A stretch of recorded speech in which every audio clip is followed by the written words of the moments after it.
Colonel, this is Solid Wolf. I've infiltrated Shadow. Oh, wait, wrong game. Power, sex, power. They both come down to one thing.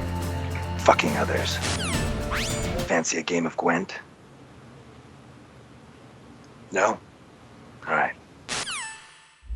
What's up, ladies and gentlemen? Daily here from Nation Fusion, and today we are joined by none other than Doug Cockle, the voice of the Witcher series. How you doing this morning, Doug? Yeah, I'm all right. How are you? Oh man, it's a great morning getting to speak with you, man. I think everybody's super excited to get into these questions and figure out what makes you tick as a voice actor. Joined as always by Corrupt Ronan. What's going on, ladies and gentlemen? Always a pleasure to be part of the Codec and happy to have Doug here with us, so thank you for joining us. Always here to represent the Corrupt Assassins community, so thank you guys for tuning in. And right next to him, we have Yong. Yeah, welcome. Good morning, Yong. I know you had a late night last night, man. Yep. I'm glad you were able to make it here with us. Me too. Good morning to you, too. Woke up like 20 minutes ago. What's up, everybody? It's Yong here, and welcome to another episode of the Codec. This time, we are interviewing Doug Cockle, the voice of Geralt of Rivia. Such a beloved character. It is an honor to have you here. Thank you so much for taking your time to join us. You're very welcome. It's nice to be here. Awesome. All right, guys. So we're going to dive right into the questions, and I believe I think I have the first one this particular morning. So, Doug, if you don't mind, we're going to hop right into this questions. I told you, prior, we're all going to rotate throughout the questions list. So, my first question for you is, tell us a little bit about yourself. How did you get into voice acting? Because I know you're also a producer and director, and I believe you do some acting as well. So, how did you get into voice acting? Well, I kind of fell into voice acting, actually. I'd never really thought about it before. When I first moved to England, I was trying to get an agent and everything, and I met this fantastic agent through a show that I was in, and she sent me for an audition with a company called Outsource Media, who were based in Harrogate, England at the time. And I just went and I auditioned for this game. I never even thought about games and voiceovers. You know what I mean? It was a long time ago now. It was 16 years ago. So it was when it was still pretty fresh, pretty new. Right. And I went and I got the lead character, and it's just been, since then it's just been going on. It's been great. Is this something that you enjoy doing alongside these other roles, or do you prefer one or the other? No, I love it. I absolutely love voice acting. It's a bit like improvisation. I mean, you have a script and stuff, but with other acting and film and television and theater and stuff like that, you have to memorize the lines, and there's rehearsals and everything else like that. Yeah. But with this kind of work, you usually get a summary of what the scenes are that you're going to be recording and things like that, and then you show up and the script is all brand new. So there's a lot of sight reading. And you have to really know the character and how they respond to things. Right. And then it's like acting in the moment. You're right there. You have to just go for it. And sometimes you have the voices of the other actors to work off of, right. And sometimes you don't. Right. Right. So, it's a lot of really, really having to try to get into the meat of the scene and figure out, well, how should this be phrased? How should this, inflection go? Because if it, what kind of question is it? Is it a sarcastic question? Is it an interested question? Those kind of things. Yeah, we've learned that throughout some of our other interviews, is a lot of times the voice actors actually don't have a person there or a scene to act off of, which I give you guys so much more credit than I would give a normal actor. Not to take anything away from them, but to not have anybody there and still deliver the emotion as if they were, I think takes a lot of talent and a lot of skill. And I've been fairly impressed with a lot of your work so far. So our next question comes from Yong. Take it away. Yep. So, what do you remember about the audition process itself? Can you tell us any stories about that? You went in there, and how was that process like before you were casted? I was invited in for a casting, just like you've said. Yeah. And the way this particular casting worked, I mean, they're all very similar. But I went to the casting and I met Boris, whose surname I can never pronounce, so I won't even try. Boris from CD Projekt Red, who is he's the I don't know what his actual role is, but he's been the one who's been the contact for the English, English writing and the English version of Geralt's voice. Right. And he had really strong ideas about what this voice needed to be.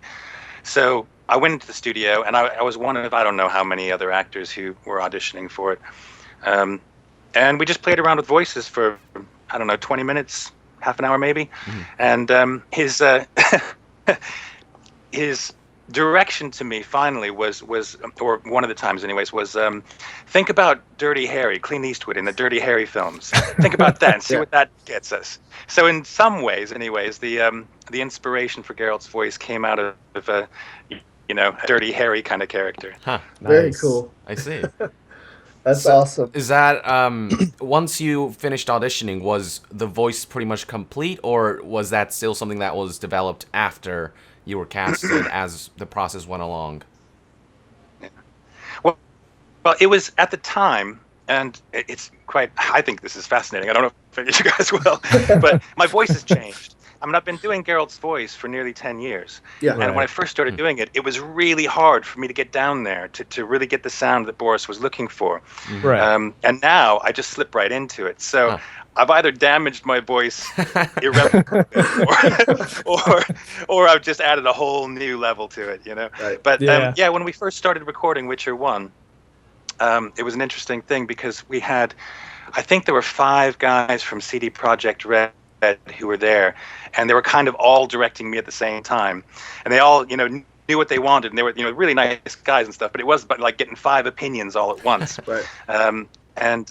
So the first hour or so, I remember it was about finding that voice again, because we found it in that audition process, and I didn't know I'd gotten the job until I don't know, a week later or something like that. Yeah. So when I went up for the audition, they kept playing back what I got in the studio at that audition, and I was finding it difficult to find it again because it was so down in my lower register.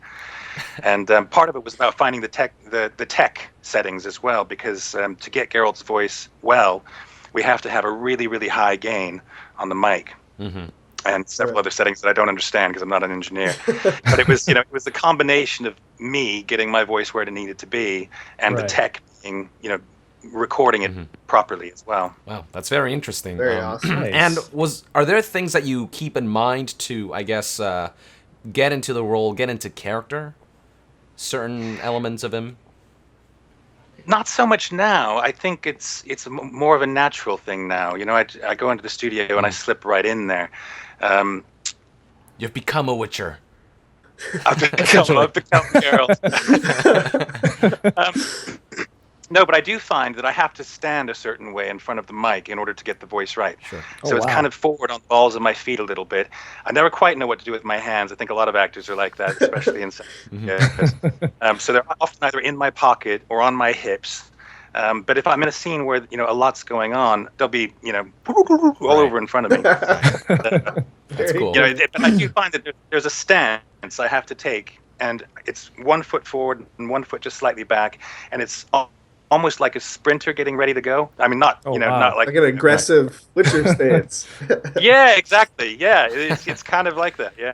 Wow, yeah, that's very fully cool. embodied the character. Wow, man, that's really interesting. Awesome. Well, thank you. I think most voice actors do, actually. There's I remember seeing David Schwimmer recording for Madagascar. It's on the end of one of the DVDs or something, and they just had the different the different actors doing the voices of the characters, and he was in the studio and he was all over the place. He was moving around everywhere, which must have been a nightmare for the engineers. But I think most actors, to some extent, have to embody the role while they're in front of the mic, because otherwise it would just come across as completely false. Yeah, we've heard from a lot of voice actors that it's actually a very physical job. It's a surprisingly physical job, this voice acting thing, where you have to really do it with your body if you really want to give it a little more soul and whatnot. So yeah, that's really cool to hear. Yeah, thank you for that insight.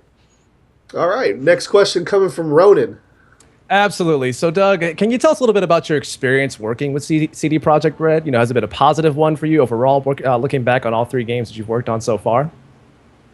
Yeah, absolutely. I mean, I haven't met a lot of the people from CD Projekt Red, and it's grown a lot since Witcher 1. Right. But the few people I have met have been absolutely brilliant. I mean, they're so passionate about the game and about the new one that they're developing as well. I've only spoken with them a little bit about that, so I don't know much about it. But it's not a new Witcher. I have to say that. It's not a new Witcher. All right, he's shut that down immediately.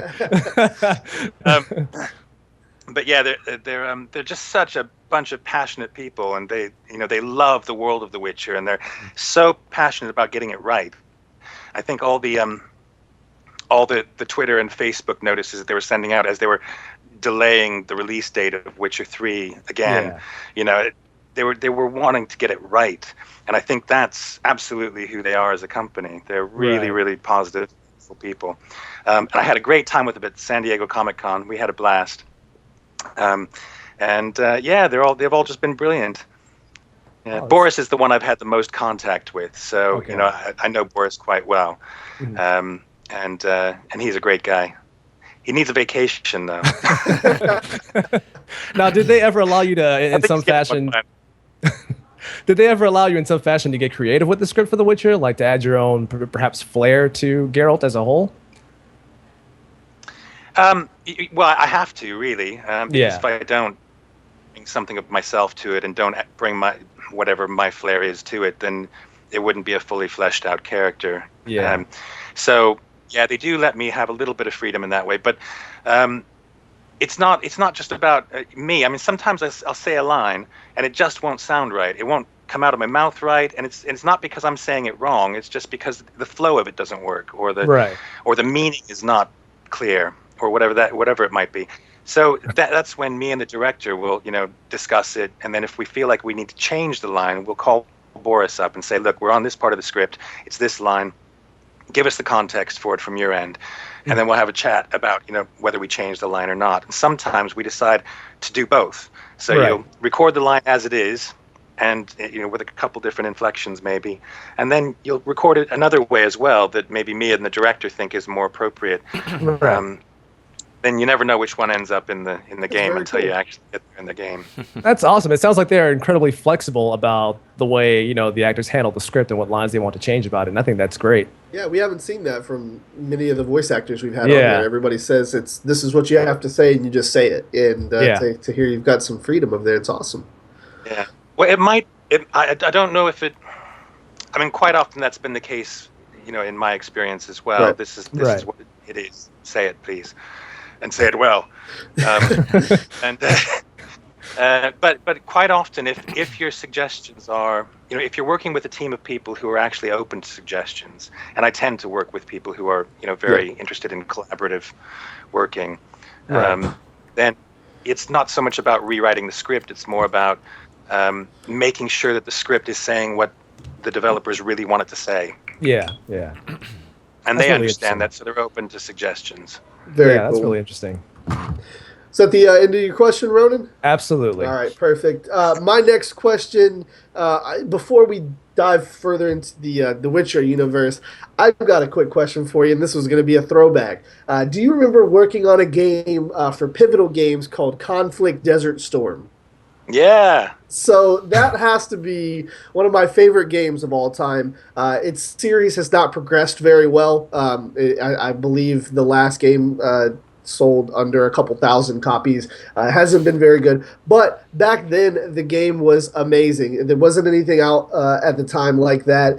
Can you tell us a little bit about how, voicing, I believe you were Bradley, which is the squad leader for the game. Yeah, I think that was only in Conflict Desert Storm 2, though. Yes. Yeah, in 1 it was a different guy. Yeah. Yes, it was Conflict Desert Storm 2. And there was, can you tell us about the progression, like how it was working on a game like that back then, and then now going into, you're doing the Witcher series, and then at the end, could you tell me if you would ever reprise your role as Bradley if they brought that game back in a reboot? Oh, well, yeah, absolutely. Of course I'd reprise it. It's first of all, it's work. you can't really turn it down, Right. But secondly, it's always nice to go back to something you've already done. I mean, I've found with Witcher, it's been really nice, in the 3 different games to experience the the changes that Geralt goes through. So going back and revisiting Bradley, perhaps as a slightly older soldier or something like that, would be really fun. But to be honest, I don't remember terribly well the recording sessions for that. I don't even remember when it was done. It's like 2004. It was ages ago, wasn't it? Yeah. I think the difference is that in that game, and this was appropriate for the game at that time, there wasn't a lot of character development to happen in the game. The game was mostly about mission accomplishment and things like that. So it wasn't about Bradley going through any kind of emotional or other kind of change during the course of the game. Right. Whereas with Geralt, that's very much part of what's happening with the game. In fact, much of the whole point, beyond killing monsters, of course, is this emotional journey, this journey that Geralt is on to save Ciri and to find her and to help her and to find Yennefer and to help Triss and all the things that he does along the way. And he doesn't change hugely during the course of the game, but that emotional thing is in the background all the time. Whereas with Bradley, that wasn't so much the case. Right. Yeah, I think that actually speaks to your, because the game isn't really about that kind of stuff, but there are, and like I said, this was one of my favorite games. There was missions where I believe you had to rescue one of the snipers, which was Foley, and you could hear in your voice that you were trying to add at least some sort of emotion to it, and I'll never forget that game, one of my favorite games, and I'm glad you voiced that character. Granted, back then there wasn't a whole lot of voice dialogue, and I'm sure it's because they couldn't really fit that much in there, but I think it would be amazing if they ever reboot the series, which they tried to do once. They may try to do it again. If they go back and get you, I'm sure it would be a great game. And the Conflict series to me was a great game back then, and I appreciate your work in it. And it's cool to see the progression, as I said, from you doing these roles that don't necessarily involve too much emotion and stuff like that to being The Witcher, which is a huge story. Yeah. So, do you ever go back and listen to some of your older work and see how that sounds like? Do you ever do that, or? You should go back and listen to Bradley. I do, but not because I wish to. I often, when I go into one of the studios that I've worked with before, they'll have got me a role in another video game by playing work that I've done before to the producers and stuff. So I'll come into the studio and I've already got the job. I haven't had to audition or anything. And then they play back the voice from a previous thing that they're interested in me exploring. Okay. So then we try to change it a little bit. So we try to make it a little bit different from what it was before. But I don't have a file of my own voice that I go back to and listen to. Like, damn, I'm No, it's the other way, actually. I go, listen to me. Young, you actually have the next question there. Go right ahead. Yeah, so with The Witcher being such extensive games, you have just thousands and thousands of lines, and that have to be recorded within a certain amount of time. So my question to you is, how long can these recording sessions go on to? And by the end of these sessions, do you feel maybe your voice kind of, really strained? And, and I know you said that in the older games it was more so than now. But after those, I'm assuming long recording sessions, how do you feel in terms of your vocal cords? Well, it depends on the studio you're working with. Some studios like to do longer sessions, and some studios like to do shorter ones. Yeah. And there's all kinds of reasons for that. Sometimes it's just scheduling. They're trying to get all the actors in a certain period of time. I certainly do find that when I go beyond about 4 or 5 hours in the studio, it becomes harder to maintain the energy, but also, especially if I'm doing Geralt's voice, sometimes it can start to, it can just become difficult because the voice itself does require me to do something with my vocal folds, the little things in your voice box that make the sound, that isn't terribly good for them. Yeah. So I do have to warm up before I go into the studio. I actually have to warm down. Strangely, when I leave the studio, I have to spend 5 or 10 minutes actually kind of humming my way through different registers, high and low, just to help everything kind of settle back into normal pace. Wow. Right. So it can get pretty straining. But that sounds like it's not like it's horrible. I've never lost my voice during a session, but there have been times where in the last hour you're kind of you start making more mistakes. Sure. It takes more takes to get the line right. You're fluffing lines. You're not getting the vocal quality you really want. Sometimes you can hear the tiredness in the voice or in the actor, depending on how long you've been in the studio. So I've done sessions that were, I think the longest session I've ever done was about 10 hours. Oh wow! And that was really too long. That was a marathon thing, but it was because this company had a deadline that was so immediate that we just had to push through. Can you tell us what game that was? Normally, I don't think that would be fair. Okay. To the developers is what I mean. That's okay. Yeah, that's all right. Usually with The Witcher, we do 4-hour sessions. Okay. So morning or afternoon or something like that. But, we have done 6-hour sessions. For Witcher 2, we actually did quite a few 6-hour sessions. And, it just depends on my availability and also, the availability in the studio as well. Right. I see. Okay, Sounds very good. cool. Thank you. All right, Ronan, your next question for Doug. Absolutely. So, Doug, I understand that you teach drama courses over there in England? Yeah, I run the BA Honors Acting course at the Arts University in Bournemouth.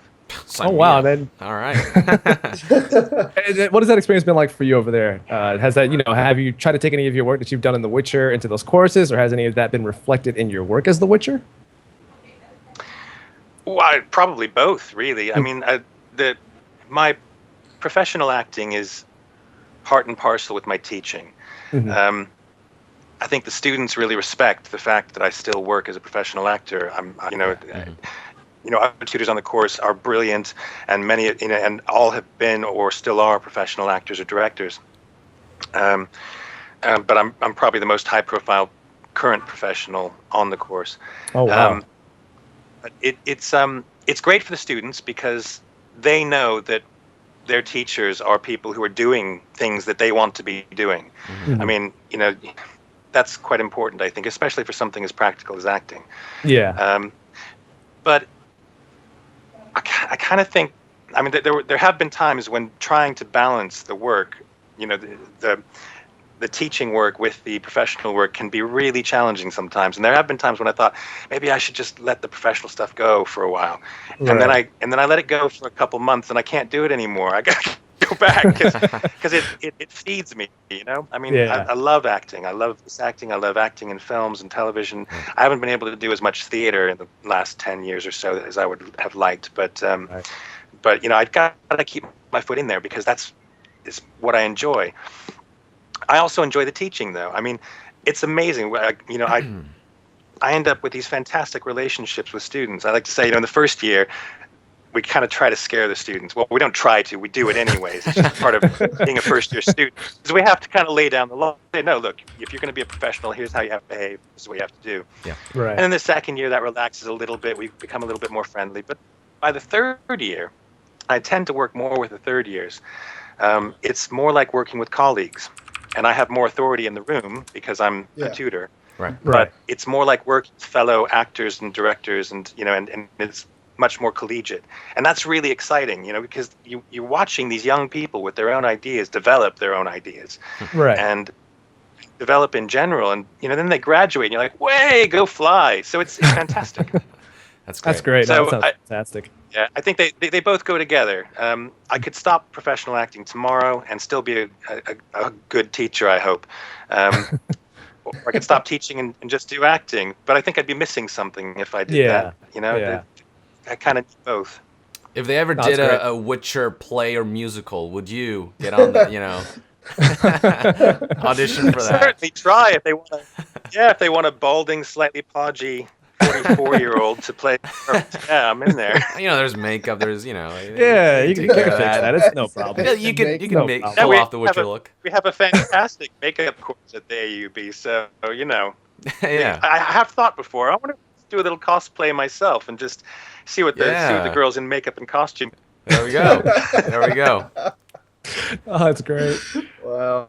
All right, thank you for that, Doug. You guys are too much. Doug, my next question for you kind of tags along to Yong's question. When you're in here doing these long recording sessions, do you ever find yourself having to re-record due to you actually bleeding like some emotion into the character? We know that the Witchers are supposed to be emotionless, and I'm sure, at least from an outside perspective, it could be kind of difficult to do a scene in almost no emotion. Do you ever find yourself having to re-record because you're like, ah, damn, I actually got a little mad with my voice or got a little too concerned with the voice?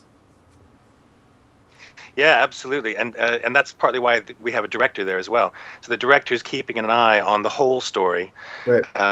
But also the director's there to try to ensure that the nature of the emotion in the scene is correct for the scene as it's meant to be. Because sometimes as the actor, you can self-direct to a certain extent, but you're not really hearing yourself objectively when you're acting. Right. So having that outside ear to say, actually, can you try that again and just flatten it a little bit? Often that's the direction I get, because as you say, I put a little bit too much emotion into a given moment. Sometimes it's the other way. Sometimes it's too flat, and we actually want Geralt to have a little bit more color in his emotional life in the scene. So, but then, we always have to do pickups, and pickups are when you go back a month or two after recording the initial lines, and then they say, right, and you get a little note on the script that says, can you record this with this in mind, or can you flatten it out? Right. So sometimes it's only after your session that, and when it goes to CD Projekt or whoever the developer is, and they listen to it and they go, actually, we need something a little bit different there. Okay. Man, very cool. He sounds like a tough character to play in that, you know, it's such a fine line where you have to like juggle between being a little emotional here but not quite emotional there. It's never like emotions here and then, poker face here. It's like it's this fine line. It's a unique build. Yeah, I don't know. It's The Witcher. They're supposed to be emotionless, but Geralt has these moments where he might show a little emotion here and there. Yeah, and so it's interesting. It's an interesting balance there. But I don't think they're meant to be emotionless, because if you read the book, Sapkowski's Geralt has strong emotions. Okay. Particularly in relation to Triss and Yennefer and Ciri, and people he cares about. So I don't think it's that they're emotionless. It's more that they have to keep their emotions really in check. Right. Yeah. Yes, dude. Yeah, because if they care too much, they're going to get killed. I see. They have to be relatively cold so they can make decisions that are about doing their job. Right. You can almost compare it. Not that I've ever been a soldier, but to being a soldier today. Right. When you go onto the field of battle, you have to check those emotions as much as you can, because if you don't, you may not be able to do your job. Right. So I think it's more that, in Witcher 3, some of the scenes between Vesemir and Geralt are really, father-son. Yes, very much so. Very much so. Right. Yeah, and Vesemir has strong emotions as well. Yeah. He's not emotionless. So I think it's kind of a misinterpretation somewhere along the line. Right. I don't know where it first happened. It was said that witches are emotionless, but I don't think that's entirely true. I think it's within the lore. They talk about the mutagen that they. Yeah. The mutagen stuff like that. Yeah, they talk a lot about that in the story. So I think that's cool to hear from your perspective, because I was under the impression, granted I never played all the way through the first Witcher. I didn't have a PC back then that could run it, and now nowadays technology, you can't play older games a lot of the time. So I haven't got to play the full series. I've played 2 and 3, and they do talk about the mutagens, removing certain emotions from the Witcher. So I guess it's the book lore, and then like what you said, to not dive too deep into what the mutagens do, that we'll have to take into consideration. I might look at the game a little differently now when I play. Yeah, I mean, like in the story, you can if you follow the story from the first game until now, Geralt is essentially, for lack of a better phrase, seen a lot of shit. So to say. So things and some stuff. He's seen some stuff. So it's understandable that he has to kind of subdue his emotions to, you know, part of what witchers do is work as well. They have to make money somehow on top of that. So a lot of their jobs require them to have to kill off a lot of that part of that emotion so that they can actually perform and get their jobs done. So yeah, I totally understand the idea of them not necessarily being emotionless, but having to kill part of that off intentionally to Just function. hardened. Yeah, and I think also some of it is the way that they're perceived. So rather than them being emotionless, that they're perceived by other people in the world of the Witcher as being emotionless. Right. That's interesting. Very cool. So, Young, I believe it's your question now. Right, yes. So for my next question, I would like to know if you yourself are a gamer. Do you play any games? I am. I'm a terrible gamer. Okay. I die on the easiest settings all the time. You know, it's just, I'm rubbish. I love it though. I love it. I mean, I used to. Good to hear. When I had more time on my hands, I played through Neverwinter Nights 3-4 times, I think. Oh, very cool. Wow. Yeah. Nice. I just loved it because I'm on the old, you know, on paper and pencil D&D kind of guy. Yeah. Grew up on Dungeons and Dragons and The stuff Witcher's like that. fitting for you. Yeah. Did you play any of the Witcher games? I have recently. I didn't when they first came out because kind of like Daily, I didn't have a computer that could play Witcher 1 when it first came out. Right. But I've been the guys at CD Projekt because I went to San Diego and I said in an interview, and when they asked me, "Have you played the games?" I said, "No, I haven't. Because I haven't had a machine that could play them." And they didn't like that. So, you can't say that in an interview. So I said, "Well, it's the truth, isn't it?" So they sent me codes on GOG.com so that I could get access to Witcher 1 and 2, so I could get on and play them, so that I could say that I played them. Yeah, no, it was really kind of them actually, and I haven't finished either of them, but I've played both now, so I kind of have a feel for how the mechanics are different in all three games, which is really good. Yeah, I actually started playing 3 yesterday. And it's How many hours did you put in? Well, Witcher 2 I put in like 50 hours already, you know, and how many for Witcher 3 so far? Witcher 3 so far, it's been like 3 hours. I started like last night just to get a feel for how this game differs from Witcher 2, and mechanically it feels, I don't know, just better. Everything just feels better. I can't quite explain it. Everything just feels better, and the graphics look amazing in the PC. I'm running it on this high-end PC. Everything looks fantastic, and I can hear you quite clearly, of course, very, very well. And yeah, I've only been in a few hours into it, but I already feel like it's a better game overall than Witcher 2. Not that Witcher 2 was a bad game, it was an excellent game, but Witcher 3, I think, easily, just from first impressions-wise, kind of already surpasses that in many ways, technically and otherwise. So, and the story seems definitely more personal, just right off the gate. Whereas Witcher 2 is more about, you know, this assassin guy. Who is this guy? It was more of a mystery kind of feel that I got. But, so far I'm enjoying it. Yeah, good. I don't get to play as often as I would like, but yeah, I'm in Witcher 3. I'm still in Velen. I'm still kind of you know. Right. I think I'm about to go back to Crookback Bog now. I think that's my next. That's the next mission for me. So. That's a fun place to go. Do you find yourself doing a lot of the main story stuff, or do you do a bunch of side quests along the way as well?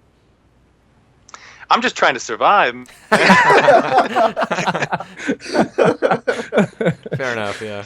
I've got it on the easiest setting, and I still don't know how to put oils on my swords. I don't know how to make the things either. So I'm kind of trying to figure it all out, you know. Yeah. I don't play games as much as I would like. So some of these things they're kind of come more naturally to regular gamers, and they just pick it up in a new mechanics or new system. I'm kind of having to go, how does this work? Right. Yeah. We'll send you some tutorial videos, Doug. We'll take care of you. I think I've put 30 or 40 hours into the game already, and Ronan just told me he's actually completed the game. Only person here who's finished it all the way. Told me I'm not even like a quarter of the way done. That's there's a lot.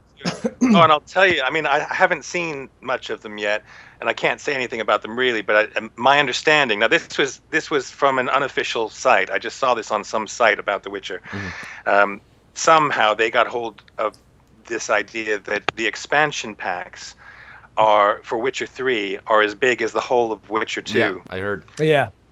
Heard that too. That's so insane. I mean, I think that's amazing, So there's a lot more to come. So Ronan, you're not done yet. I know, and I'm excited too. He said he 'cause I can't completed the wait. game. That's cute. Yeah. That's cute. So I tell myself I completed the game to make myself feel better.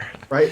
My next question for you, Doug, is there anything when you were recording this game that kind of stood out to you? The Witcher is a very mature game. It's got a lot of mature elements, not just in the sexual department, but in the violence and just the overall just like grittiness to the game. There's a I believe a quest line where it deals with like dead babies and stuff like that. It's just all sorts of controversial things. Is there anything that stood out to you in the booth where you were like, "Dang, I don't." Necessarily feel 100% comfortable doing this line or this particular quest. There was actually a storyline that me and the director decided we were very uncomfortable with. And we rang Boris up and said, "Look, this particular thing, we don't think this is appropriate." And they went and talked about it. As a company, and came back to us, and we changed it. So there's only one, but it was. Could you elaborate just a little bit? I should say what it was. It involved children. Okay. Oh boy. And it was just a bit too gritty. It was a bit too. I almost feel like I know what it's revolving around, but yeah.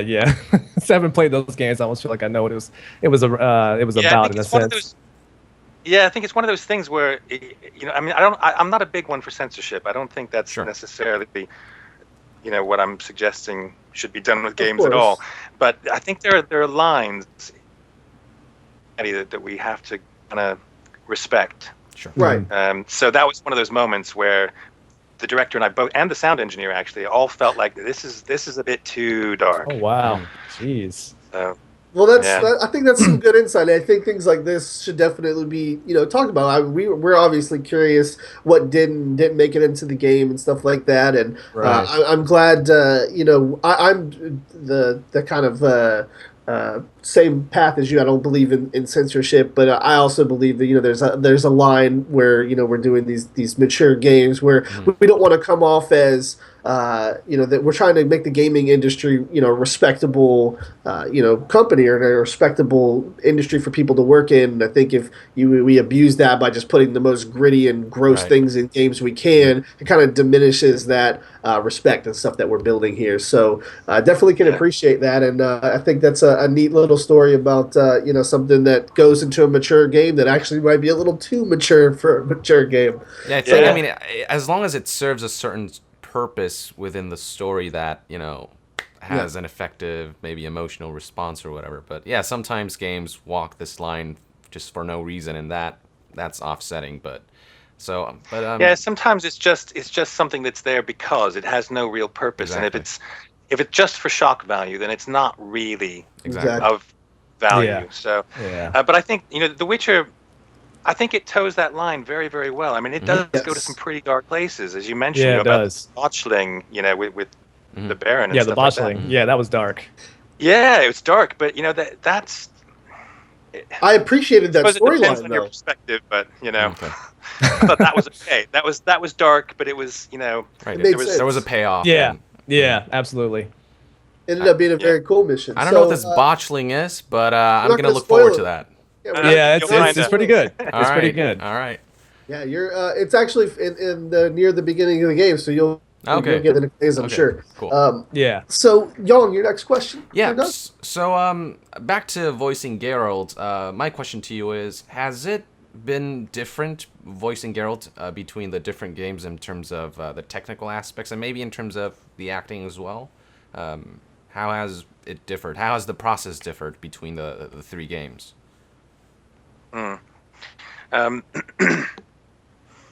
Well, in Witcher 1, Geralt was much less emotional. His responses to given situations was very flat. Not that he was emotionless again, but it was much less evident. Right. Witcher 2, the story developed more, so there was a bit more color to Geralt, I felt. Mhm. Certainly with regards to his relationship with Triss, and some of his dealings with Dandelion and Yeah. I can never. Is it Yarpen Zigrin? Was it Yarpen in Witcher 2? I think it was Zoltan, wasn't it? It was Zoltan. I think it was Zoltan. Yeah, Zoltan. Yeah, and then in Witcher 3, there's much more of a rounded story going on. Yeah. So in terms of the acting, in each game, I've had a little bit more freedom for that emotional journey that we've talked about. I see. Yeah. Technically, the first 2 games, the tech didn't really change too much. Mm-hmm. But in Witcher 3, I don't know whose idea it was necessarily, but we had a different microphone set up. So there were 2 microphones, one for when he's just speaking with other people or speaking out loud, and one for when it's thoughts in his head.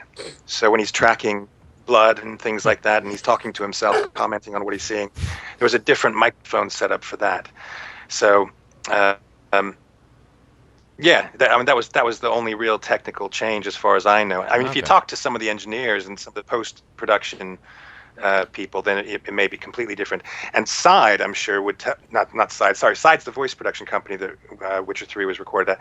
CD Projekt would probably tell you that they've got a whole bunch of different tech for Witcher 3 that they didn't have for Witcher 2. Yeah. The nature of how it develops. Right. So. How come you? But in terms of voice acting, it wasn't. Oh, okay, I see. How come you had like 2 different microphones for thoughts or for the Witcher Vision or whatever mode versus the regular? Like, what was the purpose of that? The 2 different mics. Well, I don't know the details of the microphones themselves, but one's what I call a rifle mic. It's a long cylindrical mic, and it was a little bit further away, so it was more like the distance you would be if you were talking with someone sitting in front of you. Right. So what happens in that situation is it picks up a little bit of the ambient atmosphere around the actor. Right. So it just sounds more like you're speaking in a space. Right. Whereas the other one, different kind of mic, and I'd have to get up a little bit closer to it and speak a little bit differently, and they change some of the settings on gain controls and things like that as well. So it changes the nature of the sound that's recorded. Okay. So if you go back to the game now and listen to it when he's tracking, you'll hear it's a subtle difference, but it's there. It's like a little echoey, maybe. Oh wow. Yeah, that's crazy. Very cool. Yeah, I guess so. I don't know how to describe it really. Yeah. To be honest, I haven't listened to it myself that closely because it was the engineer who really tried to get that. I see. That's very interesting. All right. Doug, before I move on to the next question, I just wanted to check your time. We've had you here for about 30 or 45 minutes. I want to make sure that do you have some more time to speak with us? Yeah, I'm fine. Yeah, I can give you another half an hour if you want. Okay. Great. Very cool. Unless you get bored, and then you can just say, see you later. Well, no, we know our guests are most of the time very, very busy, so we want to make sure, we don't overstay our welcome here. So, I actually think, Rona, you have the next question. Yeah, I was going to say, I think you might have skipped me a couple of times, in fact. Oh. My apologies. Hey, you're right. You're sorry. No, I'm kidding. So my question to you, Doug, is whether or not you've been approached by fans, let's say perhaps at your drama courses, that have recognized you as your voice as Geralt in the games. Yeah, well, all my students who are gamers know that I'm the voice of Geralt, and they're thrilled to talk with me about it. They're really nice, very respectful, but really interested in having a chat about where they're at in the game or whatever it is. But it's kind of fun.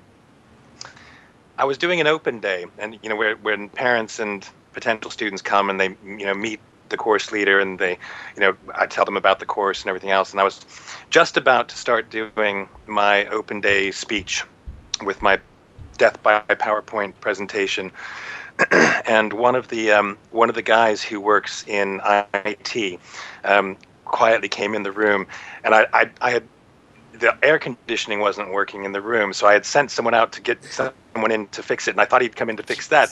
And I was like, oh, yeah, the air conditioner. And he goes, no. And he held out a copy of Witcher 3 and said, "Can you sign this, please?" And in front of all these mums and potential students and stuff. So I was like, yeah, fine. I wrote him a little note, and apparently he's been carrying. Well, I don't know how true this is, but he's been carrying it around campus with him, and he just shows it to everybody. That's awesome. Oh, that's great. So, Dang, I would love that. Would be so cool. It's too bad we don't live in Britain, man. We could get some autographs. But Ronan, apparently, if I skipped you, man, I'd love for you to go ahead and take another question. Sure. I got another question here for him. So, I'm trying to figure out how to appropriately phrase this question. Doug, has your work in the Witcher games, your voice work in the Witcher games, ever come under fire by critics? Well, if it has, they haven't read it. I think the strange thing is, I mean, it wasn't that long ago. Nobody knew who did the voices for characters in video games. Nobody cared, except the hardcore fans. Right. I think it's only recently that actors' names are specifically mentioned in reviews of games at all, and that's still a rarity rather than common. I think it's becoming more common because with things like motion capture and where actors are even more involved, and especially with actors bigger names. It's becoming more common for people to be interested in who is voicing these characters. Right. So no, I mean, I think all the reviews I've read that mention the voice acting, usually they don't mention me by name. They just say the voice acting was great, which for me is fantastic, and for Side it's fantastic as well, because that's everybody. They're going, hey, the whole cast was fantastic. So I think that's a great thing. But no, nobody's ever really criticized my work as Geralt. Okay. If they did, I don't know what I would do. I don't know if I'd feel bad, or if I'd, fight back, or if I'd, Because I mean, like I mentioned, I played through most of the entirety of the main story of The Witcher 3, and having played as Geralt throughout the entire game, there are various aspects where there's little I would say little tidbits and little small pieces of dialogue that Geralt has. For example, when he's walking through toxic areas, for example, or foggy areas, and he has a little cough that happens, the cough. Yes, when I first heard that, I'm kind of like, that didn't sound. Is he pretending to choke, or is he choking? So it was kind of throwing me off for a while, because I wasn't quite sure if that was just an intentional thing, or it might have been a mistake on that end. So that, in terms of criticisms, like, that might be one of the smaller issues, or that's pretty much, I would just say that's all the small issues that I have in terms of Geralt's voice. Oh man, sometimes when I'm playing, sometimes I listen and I go, that line was said wrong. We missed that one. That should have been said like this. You know what I mean? It's really hard though with something like this when you're not acting with the other actors in real time to get absolutely everything perfect. So I mean, I think how well they've done is amazing, to be honest. I mean, I've only heard a few lines where I went, that was not good enough. There are few and far between. So I'm just gonna let my dog out real quick. No problem. Oh yeah, go for it.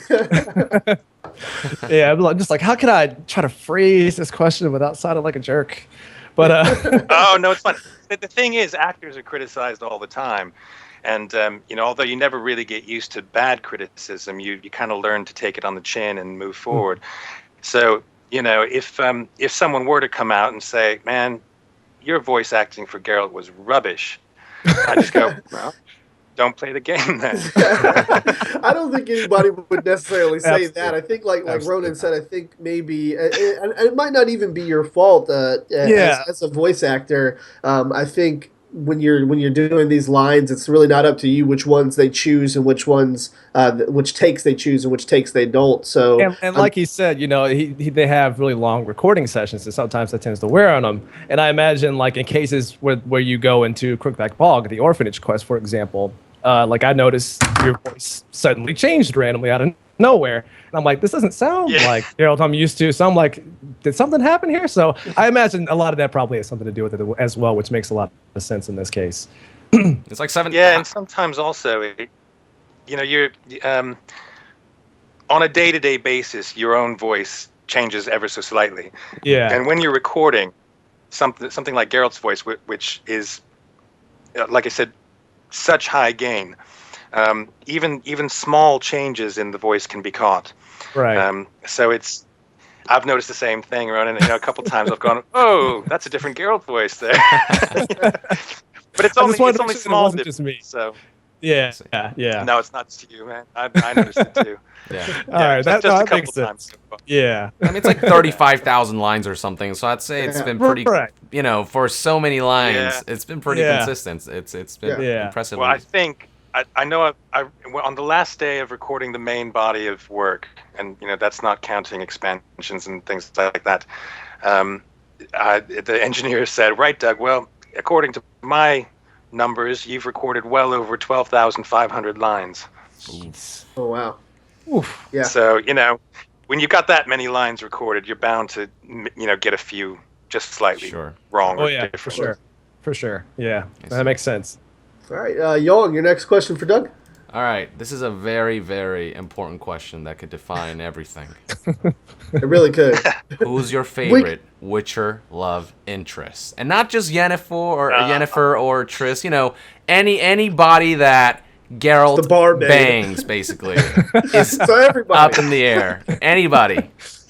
That one elf in Witcher 2, and that one succubus.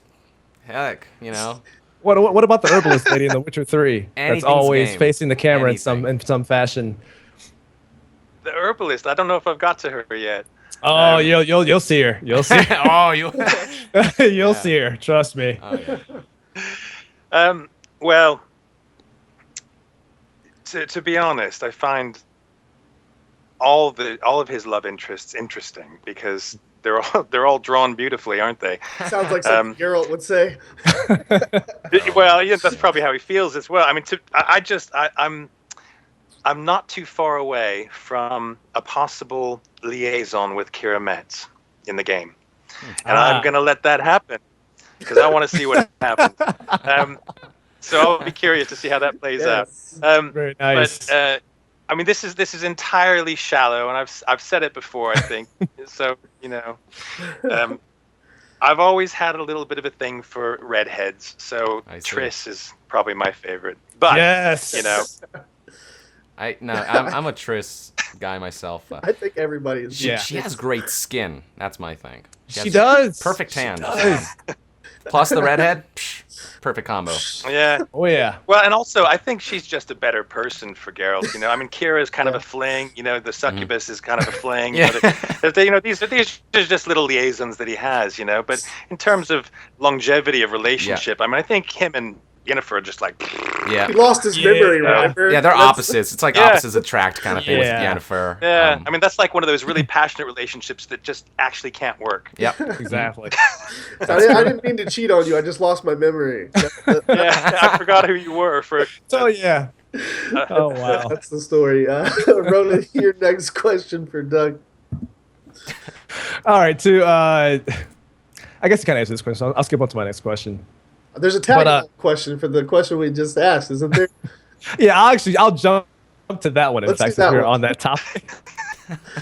So, for the fact that we talked about the various love interests that Geralt has in the game, my question to you, Doug, is just how was it to record the dialogue for the sex scenes in the game? Did you record any dialogue for that? And was it as awkward as it might have seemed?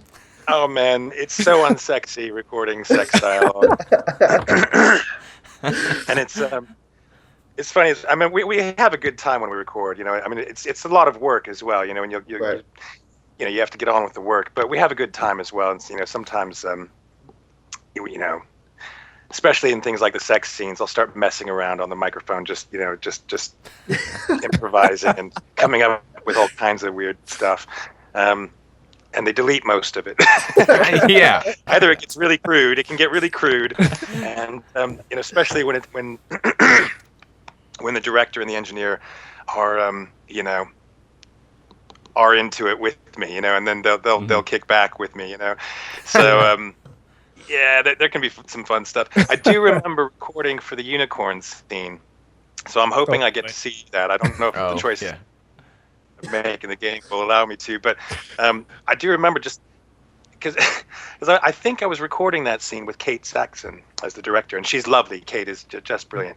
But it was just kind of, she's on the other side of the glass looking at me and smiling, and I'm going, it's like, oh, this is ridiculous. Oh, that's fantastic. Oh, that's pretty good. That's crazy. Wow. I'm definitely sure it was that was a fun day of work. Who can if that's your job, you have to go in and make weird grunting noises in front of a mirror, a piece of glass. I think that's. I guess you should be kind of thankful there was no motion capture for this game. Exactly. That would have been a whole nother level. Fun,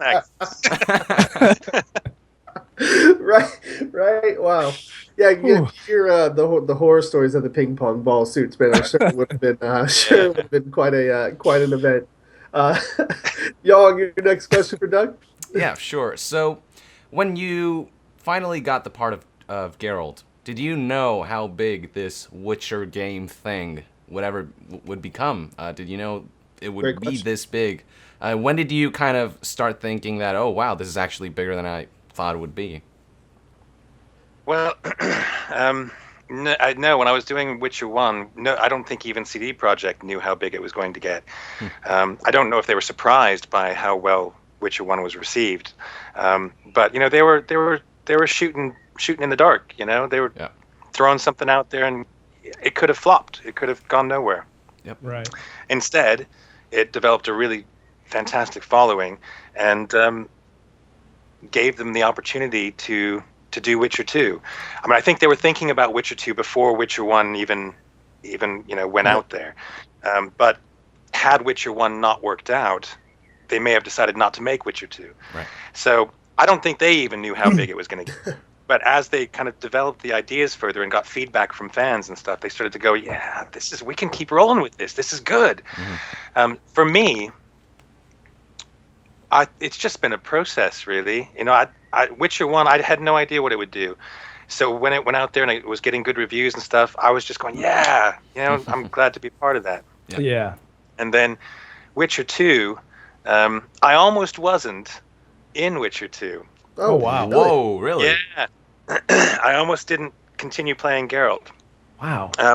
I heard from a friend who had auditioned for Geralt, who knew that I'd played him in the first one, that they were auditioning for Witcher 2, and that he'd gone in for Geralt, and he said, man, you should, tell him you still want to do it. So I rang up Boris, and I just said, I left him a message and said, hey, I heard you're auditioning for Witcher 2. I'd love to be part of it, even if it's not as Geralt. Let me know. I'm happy to come in for an audition. And right. He and I think it was Kate Saxon again, who was helping with the casting, had a chat, and they went back to some of the stuff I did in Witcher 1, and they both went, yeah, actually, he is perfect. Why are we looking for somebody else? So. Wow. Wow. I think it was because they had Witcher 1 was recorded with outsourced media, and for various reasons that I'm not party to, CD Projekt decided to go with a different company for the voice production on Witcher 2. Wow. So I think what they were kind of doing is going, let's just go back to the beginning, right, and let's look at everybody. So it wasn't a personal thing; it was a business choice, sure. And I just happened to hear just in time to be able to get in touch with Boris and say, "Hey, I'm still interested. I'm still around. Keep me in mind." Wow.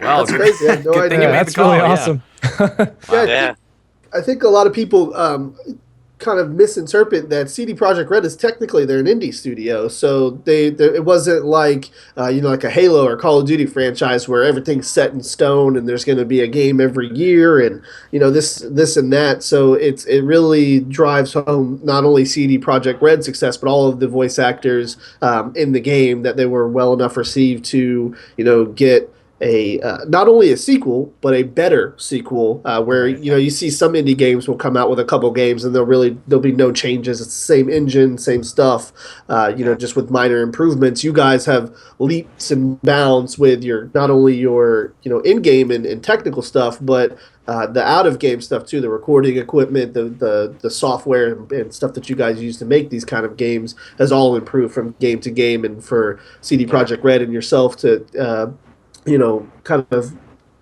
keep that well-oiled machine going kind of speaks bounds about what an indie studio can do with the right backing from its fans. Yeah, well, and I think also CD Projekt, I don't know if I've got this completely right, but I seem to remember Boris, when he was telling me a little bit about the background of CD Projekt, he said something to the effect of that it started with 3 guys who loved Witcher books and wanted to start a games development company. Yeah. And got permission from Sapkowski to do this and all that stuff. And it was 3 guys who just kicked it all off, Yeah.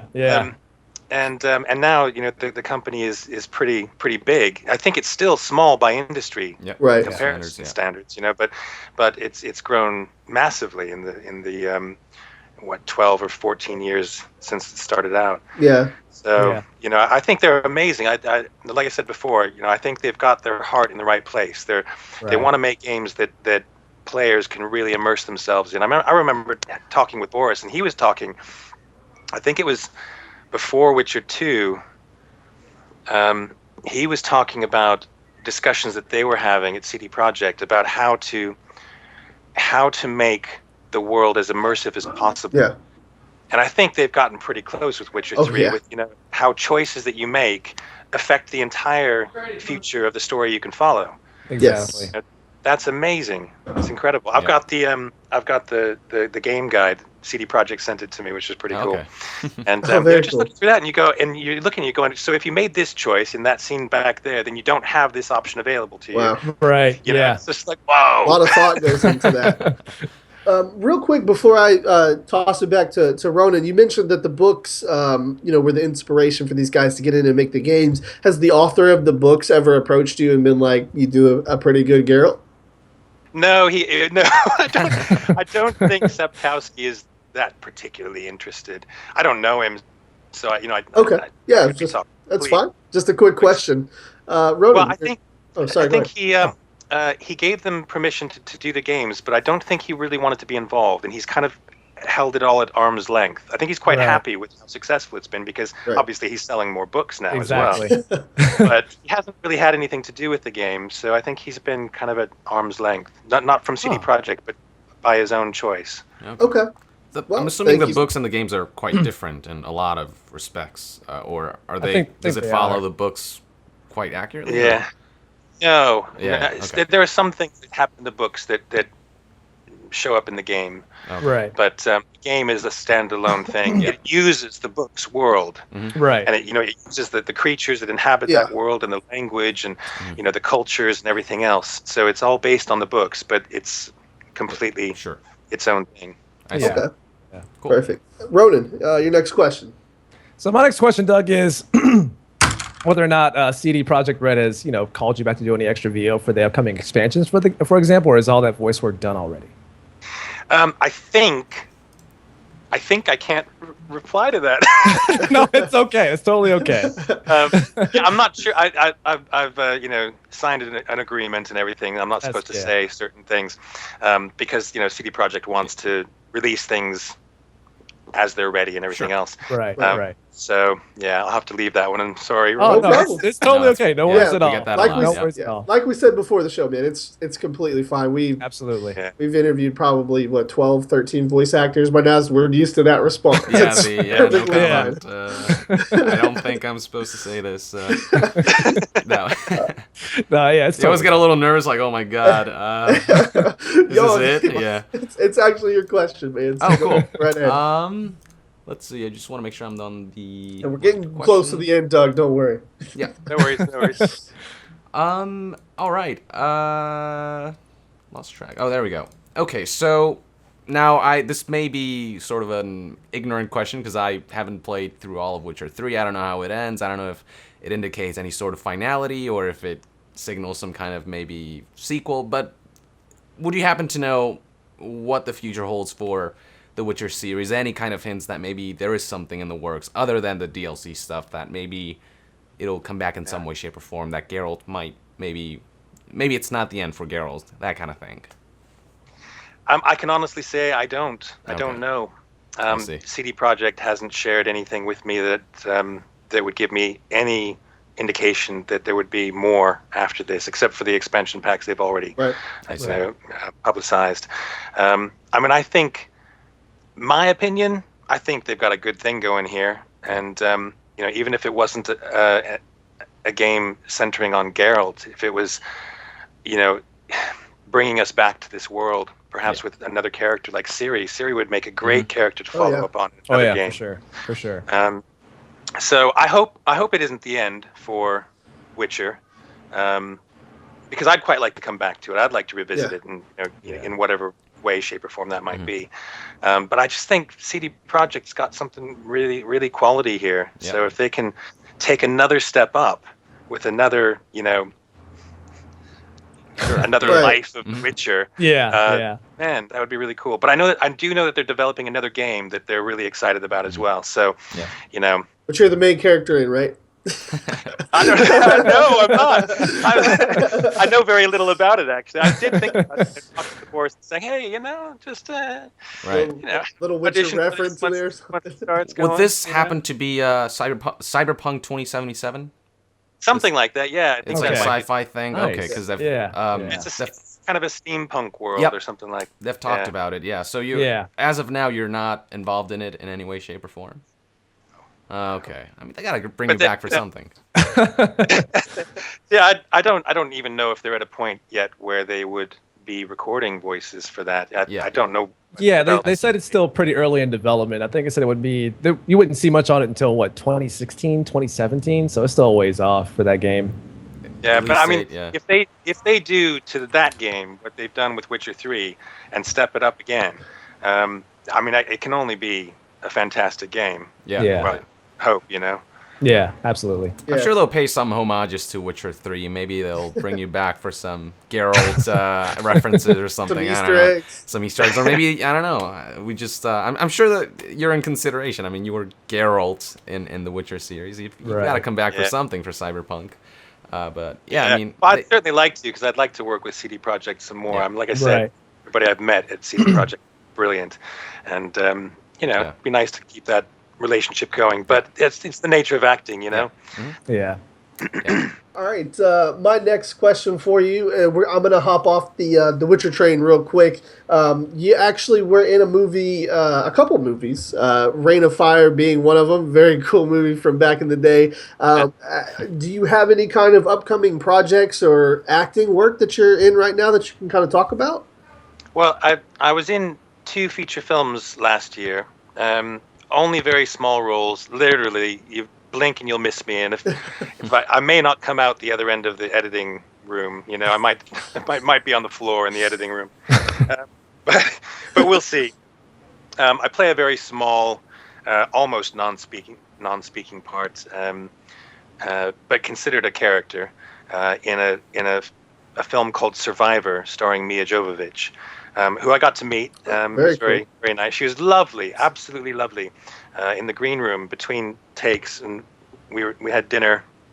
All of us, all the actors who were shooting that evening. And I don't know. We spent a good hour and a half waiting for the next take, and I had a lovely chat with her. Really nice lady, really, really nice. I don't know why I should say that. I don't know why I should think she wouldn't be, but I was just impressed by her generosity. Well, she plays badass characters, so she does. Yeah, that's it. Yeah, no, she was really lovely. And last autumn I did a small role in a film called Criminal, starring Kevin Costner, and my scene was actually with Kevin Costner, so that was pretty cool. Getting to watch him work was really, really interesting. He's, he's an icon of the film industry in so many ways, So being on set with him and watching him work was really, really incredible. That's very cool. Yeah, look out for those, Criminal and Survivor. And again, blink and you might miss me if I haven't ended up on the cutting room floor. Definitely very cool. So the tag along for that one is, do you have any voice work coming up from any other games besides The Witcher that we might be able to see you in? Any other projects? Maybe if you can't fully disclose them, any kind of hints you can tell us? Maybe you got a game in 2016 at the end of 2015, anything like that coming out? Well, obviously, as a voice actor, I don't necessarily always know when exactly games are going to be released. Okay. It's not information they tend to share with us. Fair enough. Sometimes they do, sometimes they do, but not always. I did a voiceover for a game called Blues and Bullets with a company. I don't know what's happened with it. It's kind of gone a bit quiet. So I wonder if they may have run into some technical difficulties or financial difficulties or whatever it was. Or maybe not. Maybe they're just taking more time than they originally intended to make the game. But that looked like a pretty cool game. So you can look out for that. I play the main character in that. And I just recently did some work on a game called Victor Vran, which is kind of a Diablo kind of game. Okay. Sounds familiar. I've seen that. Yeah, I think I've seen that too. Yeah, so I did the voice for Victor Vran, the title character, in that. And it is kind of interesting because quite often, in the last few years especially, I get brought in to do voices very much like Geralt's. Right. It's very, very close. And I try to make them different, but often what the companies want is that kind of steely, Geralt-ness. dirty, hairy. Yeah, They graphic don't say voice, that's yeah. what they want. and the companies, when they bring me in, they don't tell their clients necessarily that that's what they're going for. But it's a voice that fits certain kinds of characters very, very well. Right. So, Very distinguishable. Yeah. So I try to make it a little bit different, try to vary it so that it's not exactly Geralt's voice. Okay. Well, very cool. We look forward to seeing those games. Hopefully, the one you talked about, you said Blues and Bullets. Blues and Bullets, yeah. Hopefully, we'll have some information on that game, and definitely gonna check out the other one. I actually sent them a review request, so I'll be actually reviewing that game at some point in time. So. Definitely looking forward to those. And guys, check out the movies that he's been in and the upcoming games. So Ronan, your next question. I know we're getting towards the end here, Doug. Yeah, so actually, got a few more. This is my last question, in fact. Okay, perfect. So my last question here, Doug, is what's next for you after The Witcher? Do you intend to stick with CD Projekt Red on future projects as a whole, or do you have any other plans outside of that in different games that you can talk about? Well, unless you're an A-list actor. You're very much what you are. Thank you. I like to think of myself that way, but it's really just a fantasy. Unless you're like Kevin Costner or somebody like that, who pulls in money in a big way. Actors really are at the kind of mercy of the winds, as it were. So I don't have any professional work that I'm producing, as it were. We'll just see what comes. I mean, my agent puts me up for roles, and I go to auditions like other actors everywhere, and then sometimes you get the job and sometimes you don't. Right. So that's kind of what's in store for me. But I am directing a show at the university next year, and I'm kind of excited about that. I'll be doing 12th Night, and what I'm thinking about doing, because I'm curious about it, if it will work, and also because I love the play and I want to see how it works if we set it in a different way. I'm going to do 12th Night, and I'm going to reverse the genders of the roles. So all the male roles will be female actors, but also I'm going to turn the characters into women. Wow. Oh wow! So, and then the female roles will be male characters. So I have a little bit of name changing to do, and possibly some little adjustments in the script. But I want to see how that will work, and I'll set it in the proper setting so that makes sense. I'm not just going to throw it out there and let it happen. But a bit of an experiment, I think. That's actually pretty cool. Yeah, I feel like I've seen experiments like that done in a variety of plays, and interesting.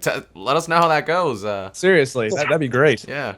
Yeah, we're definitely going to keep up with you after the interview. We'll make sure to get some updates from you. Maybe we can bring you back on the show later on down the road after you've got some more work that's come out. Now, I may not have anything. I'll get on. So what have you been up to? Absolutely nothing. I've been to 16 auditions and nobody wants me.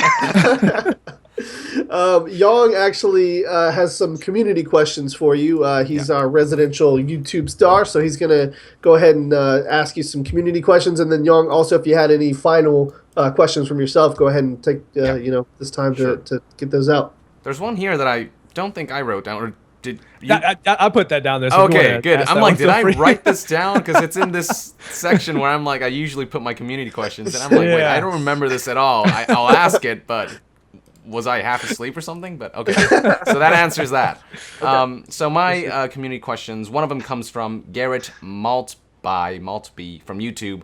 What are some of your favorite moments or lines you recorded for The Witcher that you can recall? Oh, well, I'll tell you what, this wasn't one of my favorite ones, but it became a joke in the studio. Okay. Every time we came back to you fancy a game of Gwent? Oh, yeah.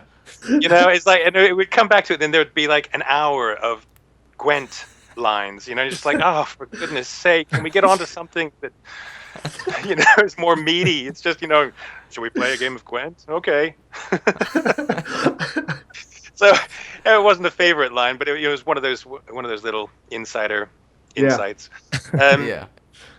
Well, I don't have any specific lines, but I always like the love scenes, or the scenes leading up to sex. Okay.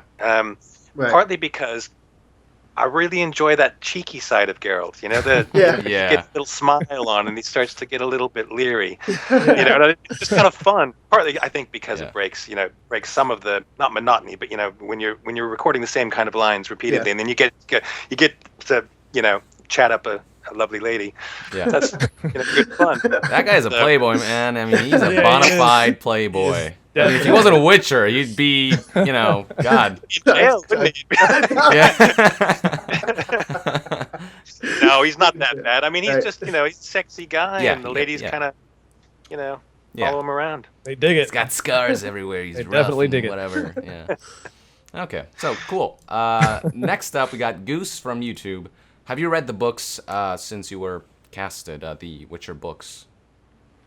Yeah, I have. Yeah. They didn't really come out in English until sometime midway through recording Witcher 2. So until then, I don't speak Polish, obviously, so I couldn't get the books in Polish and read them. But yeah, since they've been coming out, I've read all of them except the latest one. There's a new one out, and I can't remember what it's called, but I haven't got it yet. I'm gonna get it in the near future, though. What do you think of it? Is it good? Is it? I've never read them, so I wouldn't know. I love them. Yeah, I mean, if you're a fan of fantasy, science fiction, you know, you'll love them. You'll love them. They're wonderful, brilliant worlds. I just think that, you know, Sapkowski, he's managed to do a Lord of the Rings type of thing that's completely not Lord of the Rings. Right. If that makes sense. Yeah, it does. Like, everything since Lord of the Rings has been a Lord of the Rings knockoff in one way or another, kind of. And it has some of those elements to it, but you know, the whole Witcher idea and the Witcher world, the creatures are different. You know, the language is different. Some of the races are the same, but they behave differently, perhaps. Right. I just think he's done a marvelous job of creating his own thing. How does it differ in terms of, I guess, the tone and atmosphere from the game? Is it pretty close in terms of in that aspect? I know some of the storytelling is different, but in terms of the world, the lore, the atmosphere, the tone, is it? No, that's the inspiration the game took from the novels. You know, that was.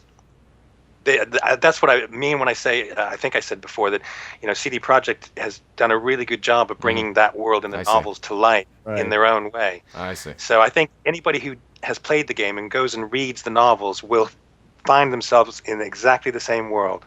Okay. So they'll feel familiar when they read the books. Absolutely. Awesome. Great. Yeah. I might get into that then. Yeah. Awesome. Great. Yeah, I'm looking forward to that. That's all my community questions. Go ahead, Ronan. All right, so this question comes from Paz Commandante on Twitter. He or she says, out of all three games in the trilogy, which game was your favorite to work on? I honestly have to say Witcher 3. I think because of the scale of the world and the opportunities, you know, for Geralt to experience different things, but also because I don't know if this sounds cheesy, but because I really enjoyed working with the people in the sessions. Absolutely. I mean, you know, there are some absolutely lovely people who I work with, and on all three Witcher games they were lovely. But because Witcher 2 and 3 were recorded in the same place, with many of the same people. I've developed some really, good friends there. And when I go back, and do stuff, whether it's Witcher or something else, it's like walking into a family kind of situation. Right. It's just lovely to work with the people there. So I think Witcher 3 was my favorite partly because I really enjoyed working with the people who I was working with. Just having a good time, doing good work that we're all proud of, and having fun doing it as well. So that's not. No, that's a. I don't know if that's a great answer. That's a great answer. That really is. That is a great answer. This person also had a follow-up question behind that. And they ask, if you could have one Witcher sign, the signs and the magic that he does in the games, it says if you could have one of those Witcher signs in real life, which one would it be and why? Do you need a refresher on which ones they have? I think I remember most of them. Yeah. Okay. I mean, I've been playing. I just haven't used them all yet.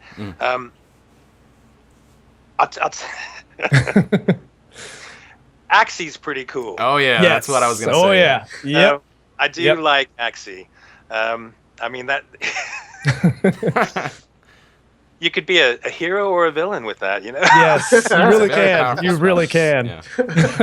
So I think that would be the one. I mean, I'd love to have Igni as well. That would be fun to just have, flames shoot from just shooting out your fingers. Yeah, that's great. Yeah, or not Ard. Which one's the one with the telekinetic blast? That's pretty cool as well. Ard. Yeah, I think it is Ard. I think it is Ard. Yeah. I think it is Ard. Yeah. Yep. Yeah. So I'd have Beard as well. Axie, yeah. I feel like for real life application, Axie is like the most powerful in a world where there isn't mutants and things killing you. Can you imagine? Axie, You go to buy a new car or something. You're just like, you're gonna give me a 25%. you give me that Mustang. it's like the Jedi mind trick of the Witcher interest. Yeah. Great answer. Yeah, it's pretty good.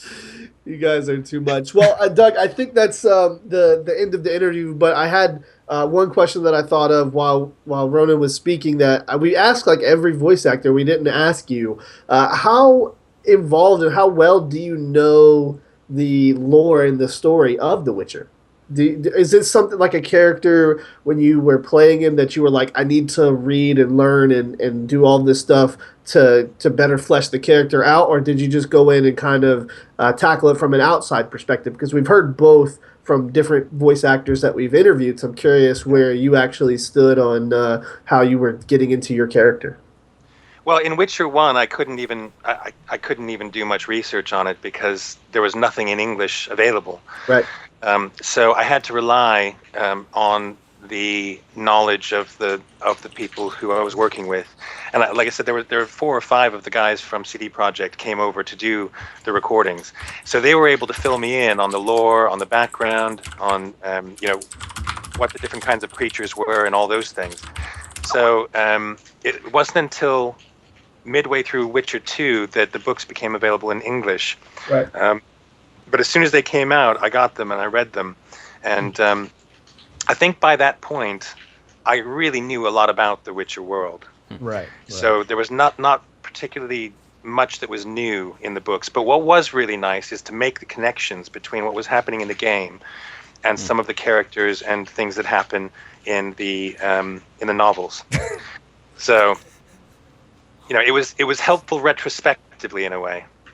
Very cool, very cool. Well, we definitely appreciate that, Doug. We've got just a few more minutes here before we end the show. So yeah, I got one more community question from the chat actually that I'd like to ask. We got time for that. Yeah. This question comes in from Light Anon. Hopefully, I'm saying that right. This question is: what are your thoughts about CD Projekt's view on the gaming industry? I don't even know if I can comment on that. Not because I, have signed anything with them, but because I don't know that I know well enough what they would say. Mm-hmm. Can you elaborate, Ronan? Yeah, like just the idea of always having DRM-free games where you're not always tied to having internet connections, their ability to release free DLC, things like that as a whole, basically. Well, I think it's a really good move. I think I think it shows that they really care about their fans, about the people who are playing their games, and that they want to generate a community of players and developers who just love the games. I think it's a pretty clever move publicity-wise as well. Yeah, You know, I mean, that's true. But I don't think that they did it just for publicity and just Right. for game sales. I think they did it because that's what they believe. Right.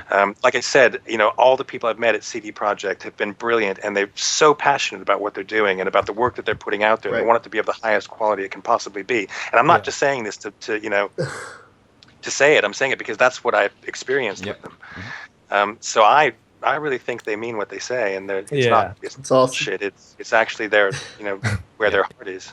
I think that they're one of the most genuine developers, just in terms of their practices and stuff like that, and the way they bring out free DLC. They really want to make this game whole and really give it to, you know, it's for the gamers, and it's fantastic that they're doing that instead of, you know, making us pay more and more for extra content. And they're like, we want to make more for this world. Here it is. We give it to you.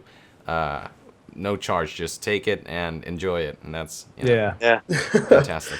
And it's amazing to see how far they've come from, you know, a studio run by 3 people who were selling games out of the back of their trucks, for example, in Poland, because that's kind of where they started off at some point when they started doing this. So it's great to see how far they've come and how many people respect them for the decisions they make in the gaming industry as a whole. So yeah, I think they're still small enough to, you know, to not fall prey to that big corporation kind of attitude, which becomes necessary when you get big enough. You have to make slightly colder, less personal decisions. But they're still at a stage where, you know, they can make those decisions. And I don't know what their intentions are, but I would hope that they stay small enough to be able to do that. Yeah. Right. Yeah. I think that's wise words to them. So absolutely. Before we get into, does anybody else have any other questions, any other community questions, anything like that? We're all good? Yeah, I think we're good. I think we're good. Yeah. Perfect. So Doug, prior to us going live here, we spoke with you about some lines we'd like you to do. If you check your Skype, there should be a list of the lines there. Ronan and I actually had when I bring up my chat, it messes up the cameras. So if you could look on and maybe grab Doug one more line. We always like to do 3. So we've got the would you fancy a game of Gwent? We have the one that Yong, your favorite, right? we have the one that Yong posted there, which is kind of our funny little crossover. Kind of tribute to you. You sort of sound like Solid Snake from the Metal Gear series. Which are you familiar with the series? I am. Yeah, I tried to play one of the Metal Gear Solid ones as well. I think it was on PlayStation 2. I tried to play it. I'm just rubbish as a gamer. Yeah, game's complex. That's cool that you still tried. I died so much that I gave up. Yeah, the mechanics in that game are very complex. So yes, they but my son got on it. It was just like, woo, yeah. yeah. So we have that one, and then Ronan, if like I said, if you could grab one more kind of, it doesn't even have to be popular or recognized. I got one. I just don't know. It depends on how you feel about saying this one. Is it from a sex scene? It's from a sex scene. I'll just. I don't know. I'm gonna post it in the Skype chat for you, so you have to say it out loud until the time comes. But I think I had to kind of edit a little bit because I think some of this part got, to give you an idea of how off-putting this one might be. One of the words got censored. So. So. You were in the game.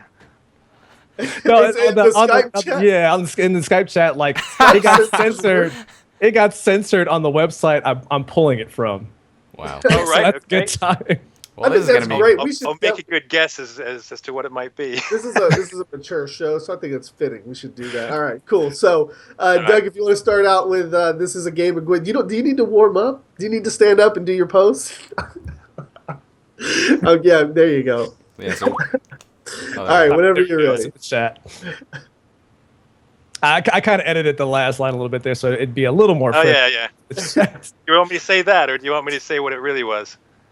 Both. I mean, if you want to say what it really was, feel free to go for it. All right. I think I know what it was, but yeah. All right. Okay. Well, so we've got fancy a game of Gwent? No. All right. Oh, and here's your crossover. Yeah, you want the crossover? Yeah. Just do your Geralt usual voice with. Colonel, This is Solid Wolf. I've infiltrated Shadow. Oh, wait. Wrong game. That was perfect. All right. I don't remember where this is from. You can tell me afterwards. Yeah, I gotta jog my memory on that one too.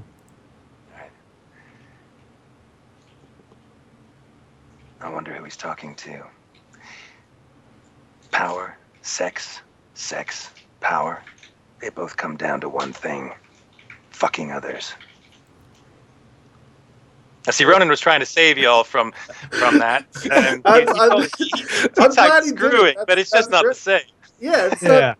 It's definitely not. Just to be on the safe side about it, at least. I felt comfortable saying that. Okay, it wasn't as bad as I thought it would be.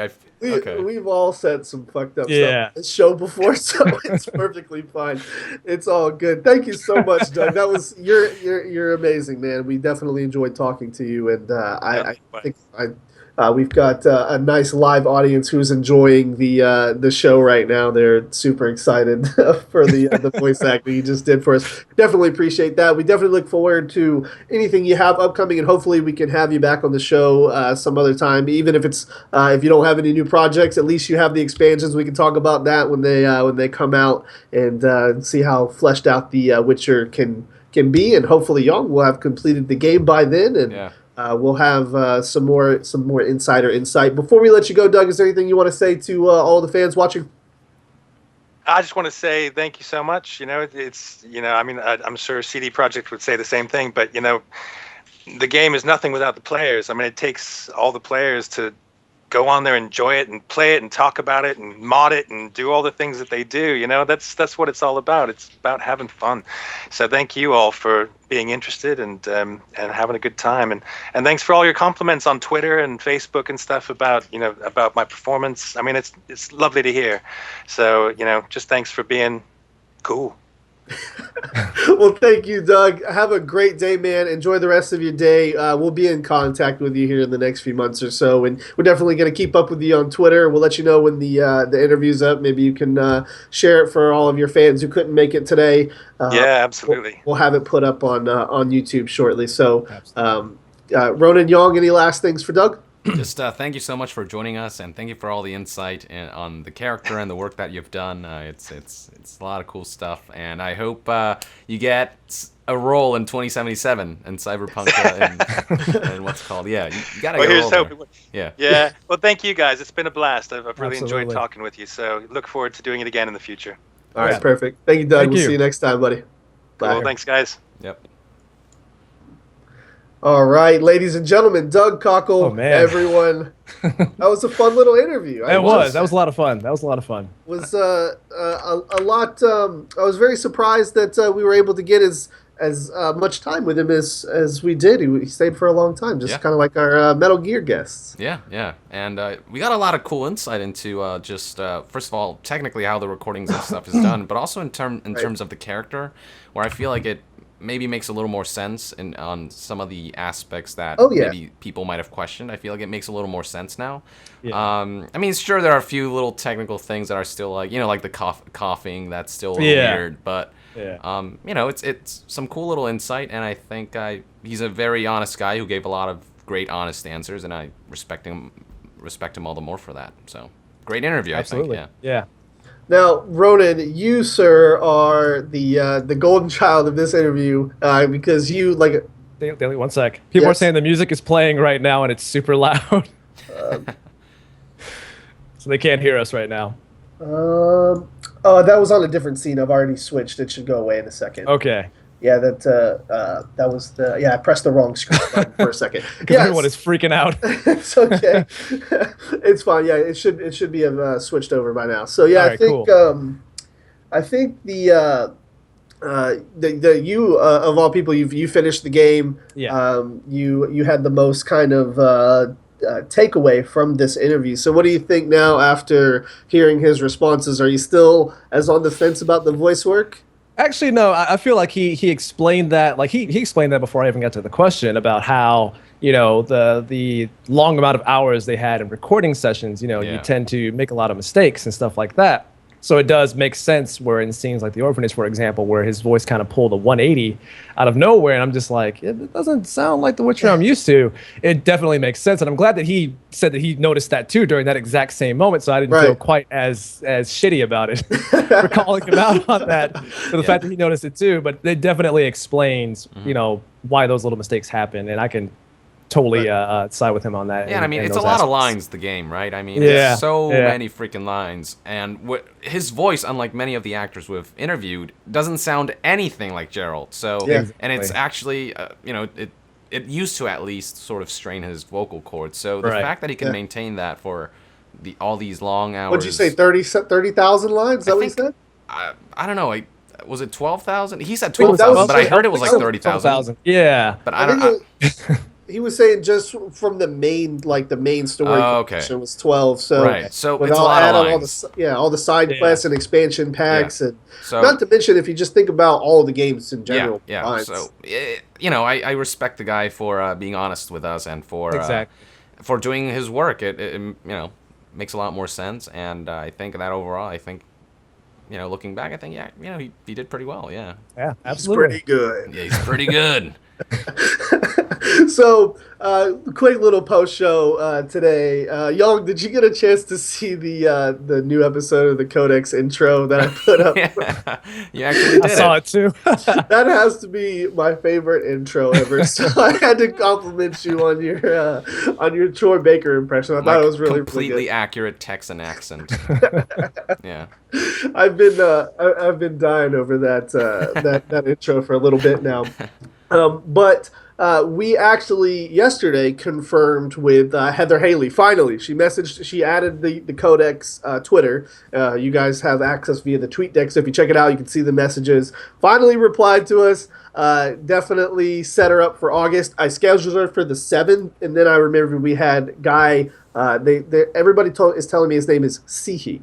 Oh, that's okay. Yes, they said the CI makes a SEE sound. That sounds better. Okay. So that does sound better than Guy Chichi. Yeah. Guy Sihi is coming on the 7th. So I'm actually going to see if I can swap her to the 14th.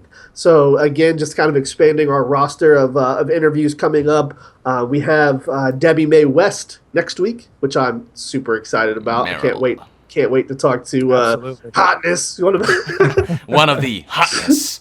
Yeah, there you go. Yeah, you do it way better. So definitely excited to talk to her. I'm curious if she knows that. I know David does. Oh yeah, he knows. Yeah. I know David knows all about it. I'm curious if she knows anything about that. Should be an interesting and fun time to talk with her. And then after that, like I said, we've got Guy, and then we'll have Heather. And we're working on a few other awesome voice actors coming up. But what's everybody got going on? Ronan, what you have going on this weekend, man? You got Ninja Stars not included on Sunday? Yep, just the new video version of that just got posted up on YouTube today. So if you guys want to catch up on... By the way, I got to congratulate you because you've been getting out the videos more frequently now than you normally have been. Yeah. And I can't always be there on Sunday because, I've got to manage the team and I've got other things to do, but I love the show that you do. Right. So, I know. So I always want to watch it. And I'm actually, when this is over, I'm going to go get a piece of pizza and watch the episode that you just uploaded yesterday. Yeah. It's up there now. So you guys get to hear our opinions about the whole Kojima Konami thing with the name removal.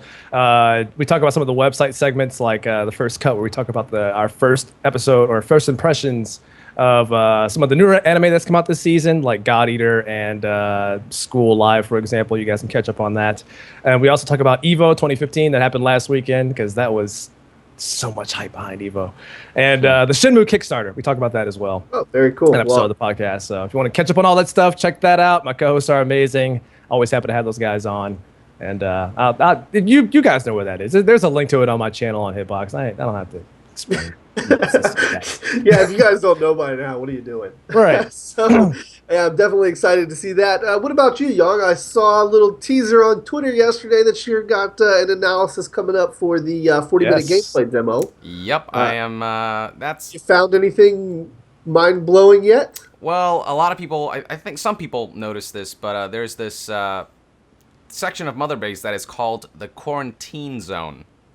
And that actually plays a lot into the infection. So Sure. That's something that I'm, very interested in to see what that's all about. But so there is a quarantine zone, and the only reason you need a quarantine zone is if there's some kind of infection or and what have you. Disease, something like disease, that. something. So that already kind of tells you that maybe there is something to the infection theory, that there is something there.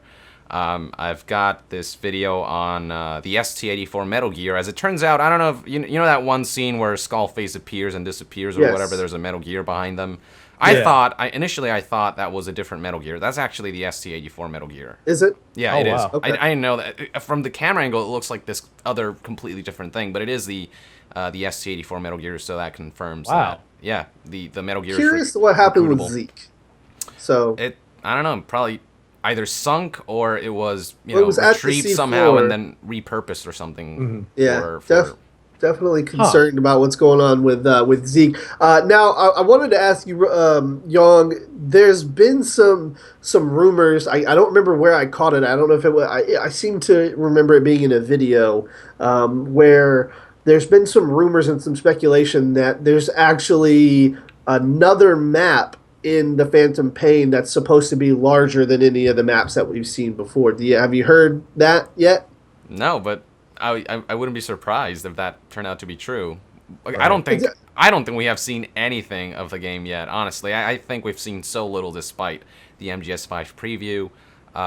Most definitely, there's going to be another map. I have no doubt about that. I'd say there's going to be 2 more I think maps. there's gonna be at least 2 Oh, more yeah. maps. Oh, yeah. Any speculation on maybe what they're going to be? Maybe are we going to see a snow environment? Or I think we so. talked a little bit about this in a previous episode, but I believe it was the Game Spot or Game something trailer. They did like a trailer, not analysis, but like a speculation thing where they broke down some theories and stuff. Mm-hmm. And I sent you a picture of it where they showed. And Ronan, I don't know if you caught this, but they have like a picture of Kabul, Afghanistan, or whatever where you're at, and it's like a picture of a mountain. And then on the missions list, it shows like a picture of a mountain for this mission, a picture of a hexagon for this mission, Yeah. and a picture of a hospital-looking thing for that mission. So, Right. and So- that's just the first chapter. Yeah. Yeah. So I'm definitely excited to see. Do you guys think we're going to get any new info with Gamescom coming up here?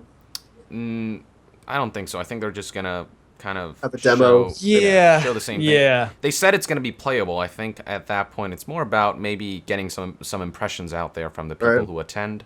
I would hope they would show off some Metal Gear Online. That thing's been completely Yeah, it's been under wraps for the longest time now. off the What are radar. we at? We're like 38 days, 32, 3 days. Like less than 40, like Yeah. Yeah. high Yeah. 30s. And they haven't shown anything about Metal Gear Online. It's one of those really great features about the game that Right. it's weird how they haven't really talked much about it. I would Yeah. hope they would show more, more of that. I think we've seen enough of Phantom Pain with the latest trailers and the free infiltration gameplay demo. Yeah. I want to see Yeah. more of Metal Gear Online, if I'm perfectly honest. I don't want to be Did, more spoiled than I Do already you am. think it's going to launch simultaneously to Metal Gear, or do you It's think it'll confirmed be that it will launch Yeah, simultaneously. I figured it would. I figured Yeah. it would. It like for me, I feel like Gamescom has got to be their essentially their way of saying, hey guys, this game is coming out pretty soon. Get your hands on it. It's coming out in a matter of weeks. So this is your chance to get your hands on it now and get your impressions out there ahead of time, for the press websites and stuff Right, like that right. to get a chance to talk about it, especially those over there in Europe, for example. But yeah, I felt like E3 was probably their last really big push about the game. Okay. Gamescom isn't story wise? yeah, story-wise, and Gamescom, while it is a big event, it's not as big as E3 is Yeah. across globally. So I feel like that was their opportunity to get a really big push out there. But Gamescom is just their way of saying, guys, let's keep building up this hype. This game's coming out pretty soon. Guys. It's happening. Let's get to it. So yeah, that's kind of what my take is about their attendance at Gamescom. Okay, very cool. Well, last thing that I wanted to talk about, Young, I'm not sure if you know this, Ronan, I talked to you about it on the pre-show.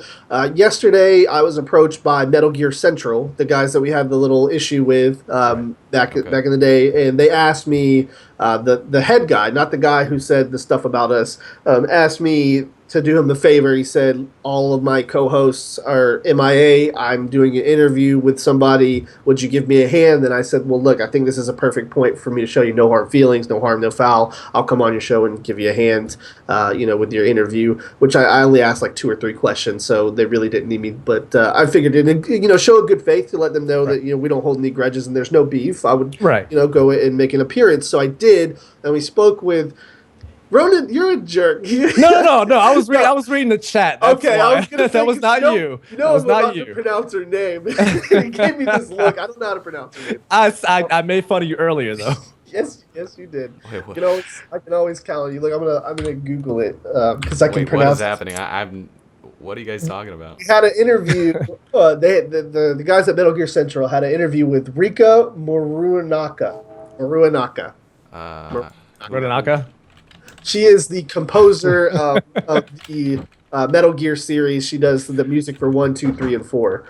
She was responsible for getting the Snake Eater. She wrote the Snake Eater theme with one of the other guys.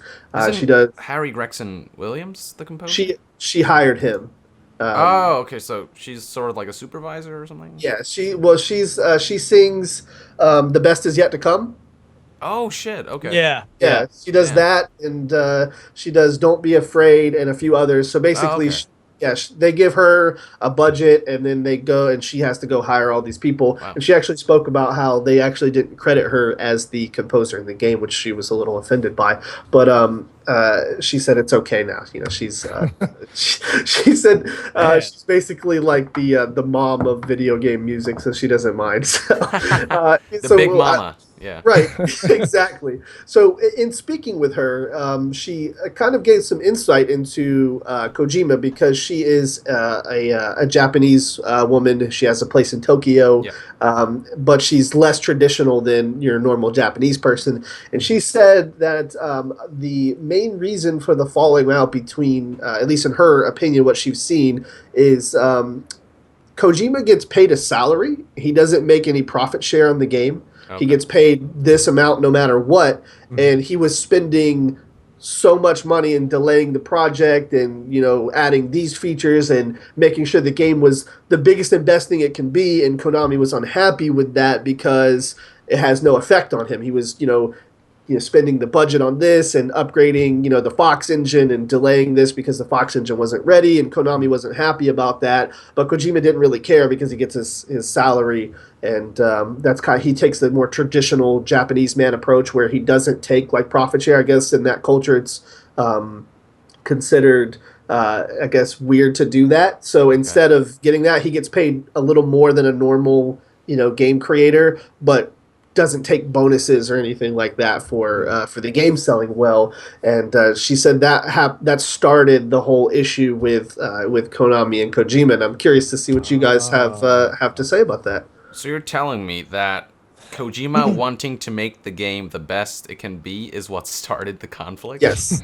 She said that Kojima's, I believe her words were, he's a fantastic creator, and he's probably the best creator of his time, but he doesn't have a strong business sense like Konami would like him to have, where, instead of making sure the foliage is at 1920 by 1080 resolution, he'll cut a corner and just lower it. He doesn't want to do that. He wants to make sure everything looks as good as possible, as polished as possible. She said she wrote probably 30 or 40 other songs for the Metal Gear series that they paid for that they never used because he didn't like them. So she would write a song and he'd be like, I don't like that one. Write another one. And she'd write another one and he'd be like, I don't like that one. Write another one. And she'd write another one. And then he would be like, oh, I like the first one now.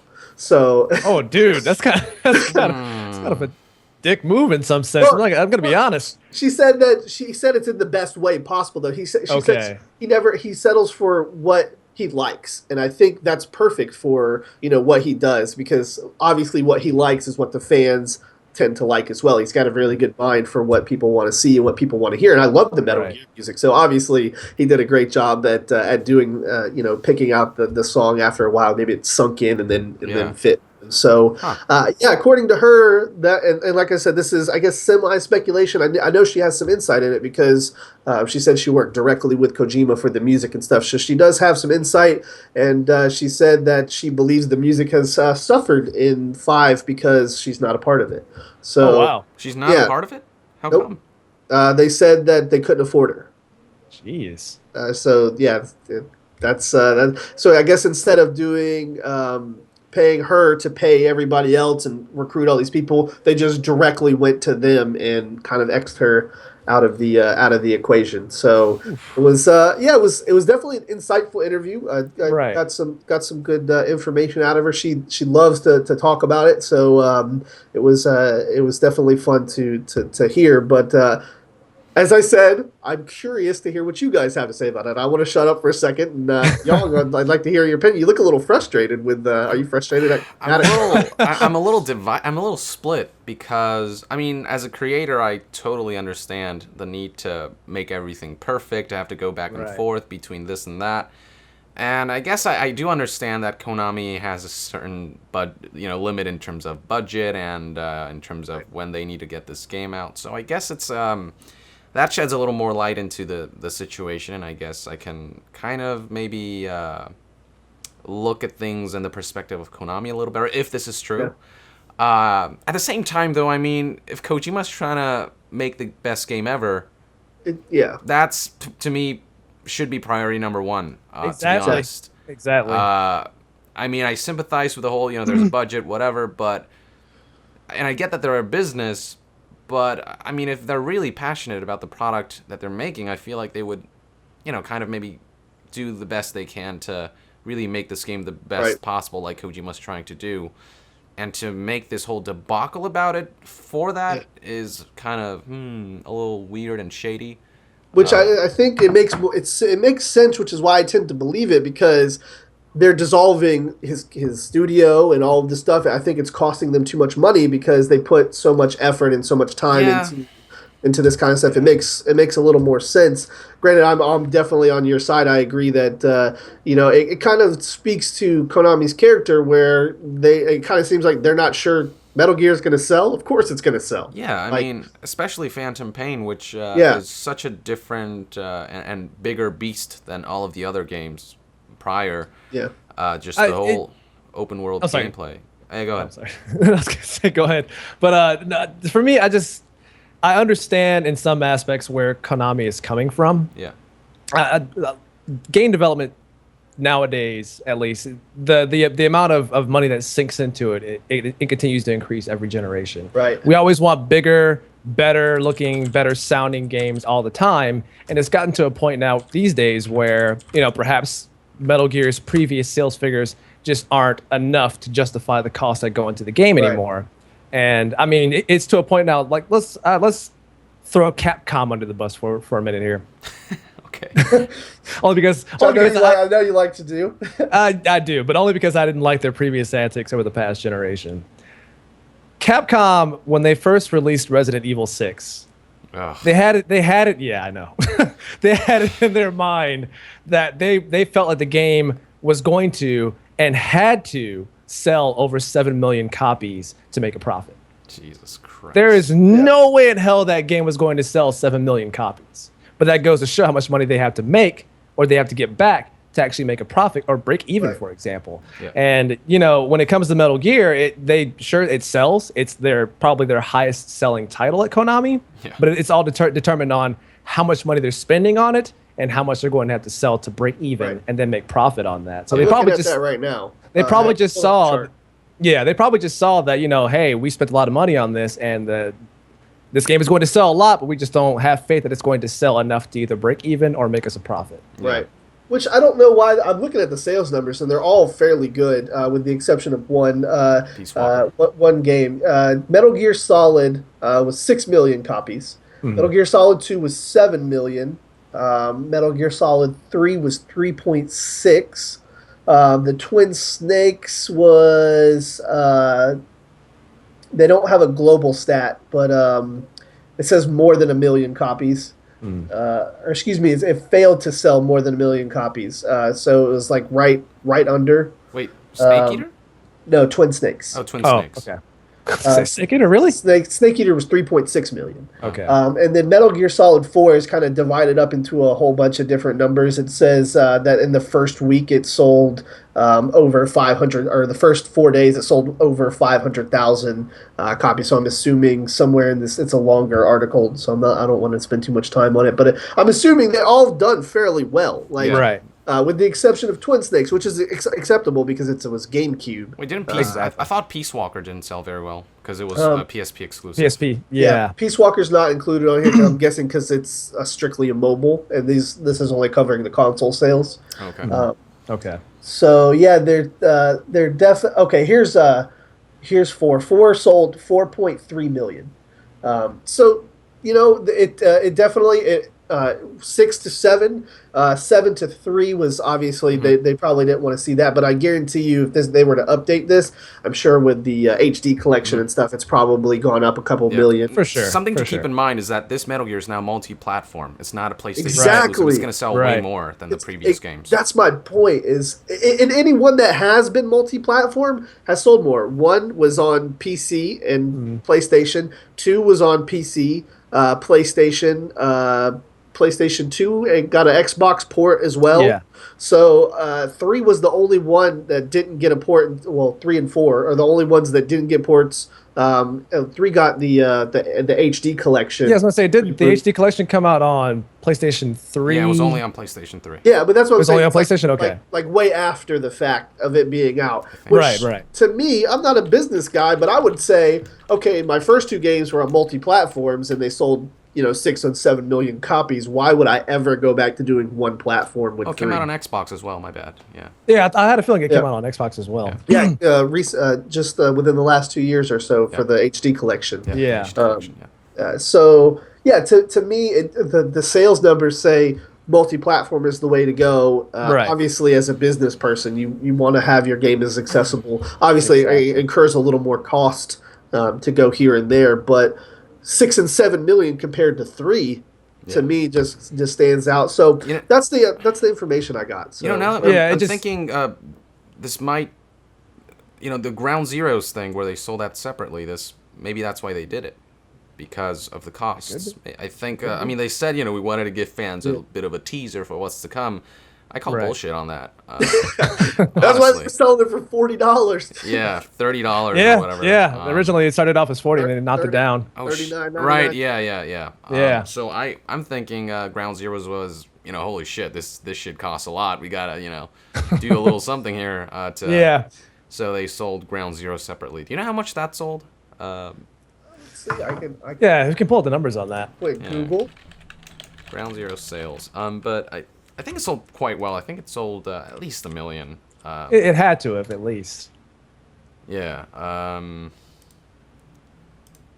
not sure. There's some articles, but yeah. I mean, if this is true, this whole situation, then I'm thinking if Kojima was spending too much, whatever, because he wanted to make the game perfect, then it had to be a completely business-based decision.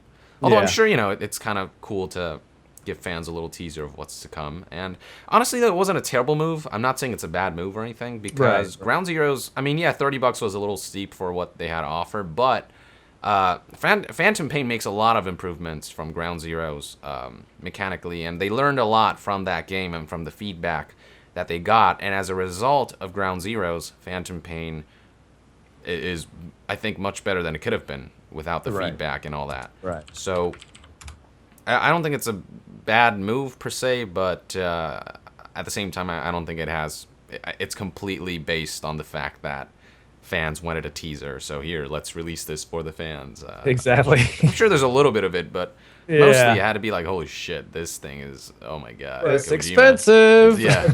I found an article that says prior to the PC launch, they had sold just over 1 million copies of the game. So you can factor in, I don't know, probably a couple 100,000 PC sales as well. So over 1 million in sales for a game that just the PS4 version, I think. Exact. Was it just the PS4 version? I'm looking at VG charts or something right now. It says PS4. Okay, here's a PS3 one. Yeah, that's 0.55 million. So that's just PS4. that sold a million. Yeah, and so got all the other platforms. It adds up to a good amount, I think. Yeah. And this is for a game if you take out the side missions, that's 2 hours long. Yeah, at most. So I mean, for them, I agree with you, Jan. I'm 100% on board. And I said that actually when the game came out. I felt like it was a cash grab. It's because they needed extra cash. Extra cash to keep everything going. But yeah, so with that insight, man, I think it sheds a little more light if it's true. I always want to put that out there. It sounds true. I believe it, but obviously we can't confirm until we hear it from Kojima or Konami. So with that said, that's my last input on it. Anything else from you, Ronan? Like I said, I understand in a business sense where they're coming from with the whole, costing too much and profit stuff like that. Because, like I said, games these days they're not getting cheaper to make; they're costing more. Yeah. Even indie devs are starting to say that games are starting to cost a lot of money to make. Yeah, and they went to that to break away from the publisher, the middleman of getting their games out there. Even they're talking about how games are expensive to make these days. So I totally understand in that sense where they're coming from. But yeah, I do feel like with the game being multi-platform, it'll definitely help increase sales in that sense. Yeah. Looking at Ground Zeroes by itself anyways. But this whole thing it ballooned out into something crazy as a whole. And granted, I feel like as a business, you would want your game to be the best it could possibly be. Exactly. And I feel like Kojima was well within his rights to try to make an amazing game. And I think the Phantom Pain is definitely going to be that when it comes out. I'm going to say this game's going to sell 10 million copies. Yeah. That's what I'm thinking. It's a high number, but I think across all of the platforms, you've got Xbox 360, PS3, Xbox One, PS4, and PC getting a release. If they don't sell 10 million copies, then I can understand their frustration. But I can almost guarantee this game's going to sell 10 million copies at $59.99 a pop. $49 to $59.99 a pop. Right. Yeah. So they should be well okay. Young, any final thoughts on that before we close out the show? 10 million seems a little. I don't know. I don't think it'll sell 10 million. Personally. I think no way. if one got 6 and 2 got 7, with the hype that's been put behind this game, they need to shoot for 10. Thing is, 1 was so revolutionary for its time. It was. I mean, not saying that Phantom Pain isn't, but it's not. 3D was a completely new thing back then, and to have this 3D stealth game that, I mean, it was just so freaking new. And Phantom Pain, while it does a lot of cool stuff, concepts like open world, it's stuff that's been already done. Although this time it's in the context of stealth, but people just look at it as, oh, it's an open world game. So I don't think there's quite as much hype for it as with MGS1, but I do think it'll sell. Maybe at least 5 million. I'd say that's a good figure. At least, maybe top out at 7 or 8. I don't know. 10 million just seems too high because games like Fallout 4 are getting so they release one trailer and that thing gets millions, 20 million views. The video itself. Yeah.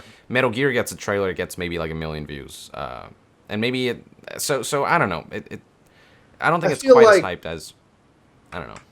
I feel like the things that you said actually are why my opinion on it is gonna get 10 million is because I feel like now that everybody's had a taste of The Witcher and Grand Theft Auto, they want to play more of these next gen open world games. Yeah. And I feel like anybody, especially right now in the state of the market with PS4 not having a ton of games and Xbox not having a ton of games, that's true. Everybody that wants more titles like those, they're gonna at least pick up Metal Gear to try it. Yeah, and we're also missing, the point that it's gonna be on the digital downloads for the new platforms as well. So you're gonna get people who might never see the game are gonna see an advertisement for it somewhere to possibly pick it up. So I would hope it would hit that high. I tend to feel like you're right, Young. I feel like it may get 5 to 8 million. Yeah. But I'm hoping, and I have this weird gut feeling that it might get around 10. That'd be great. More.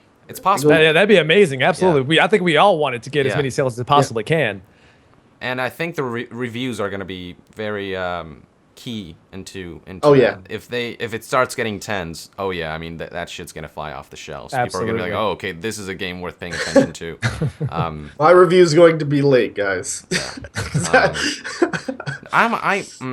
I'm working out with Konami for possibly getting a review copy, so I don't know if I might be able to get a review out early.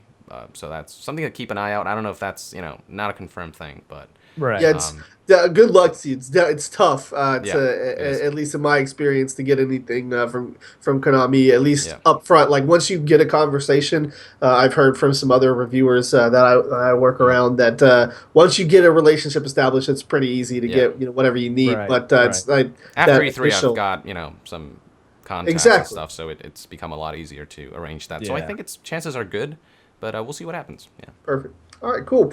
Well, Nice. that wraps up the post show, ladies and gentlemen. At least from my end. Before we get out of here, Ronan, anything else you got to say or talk about?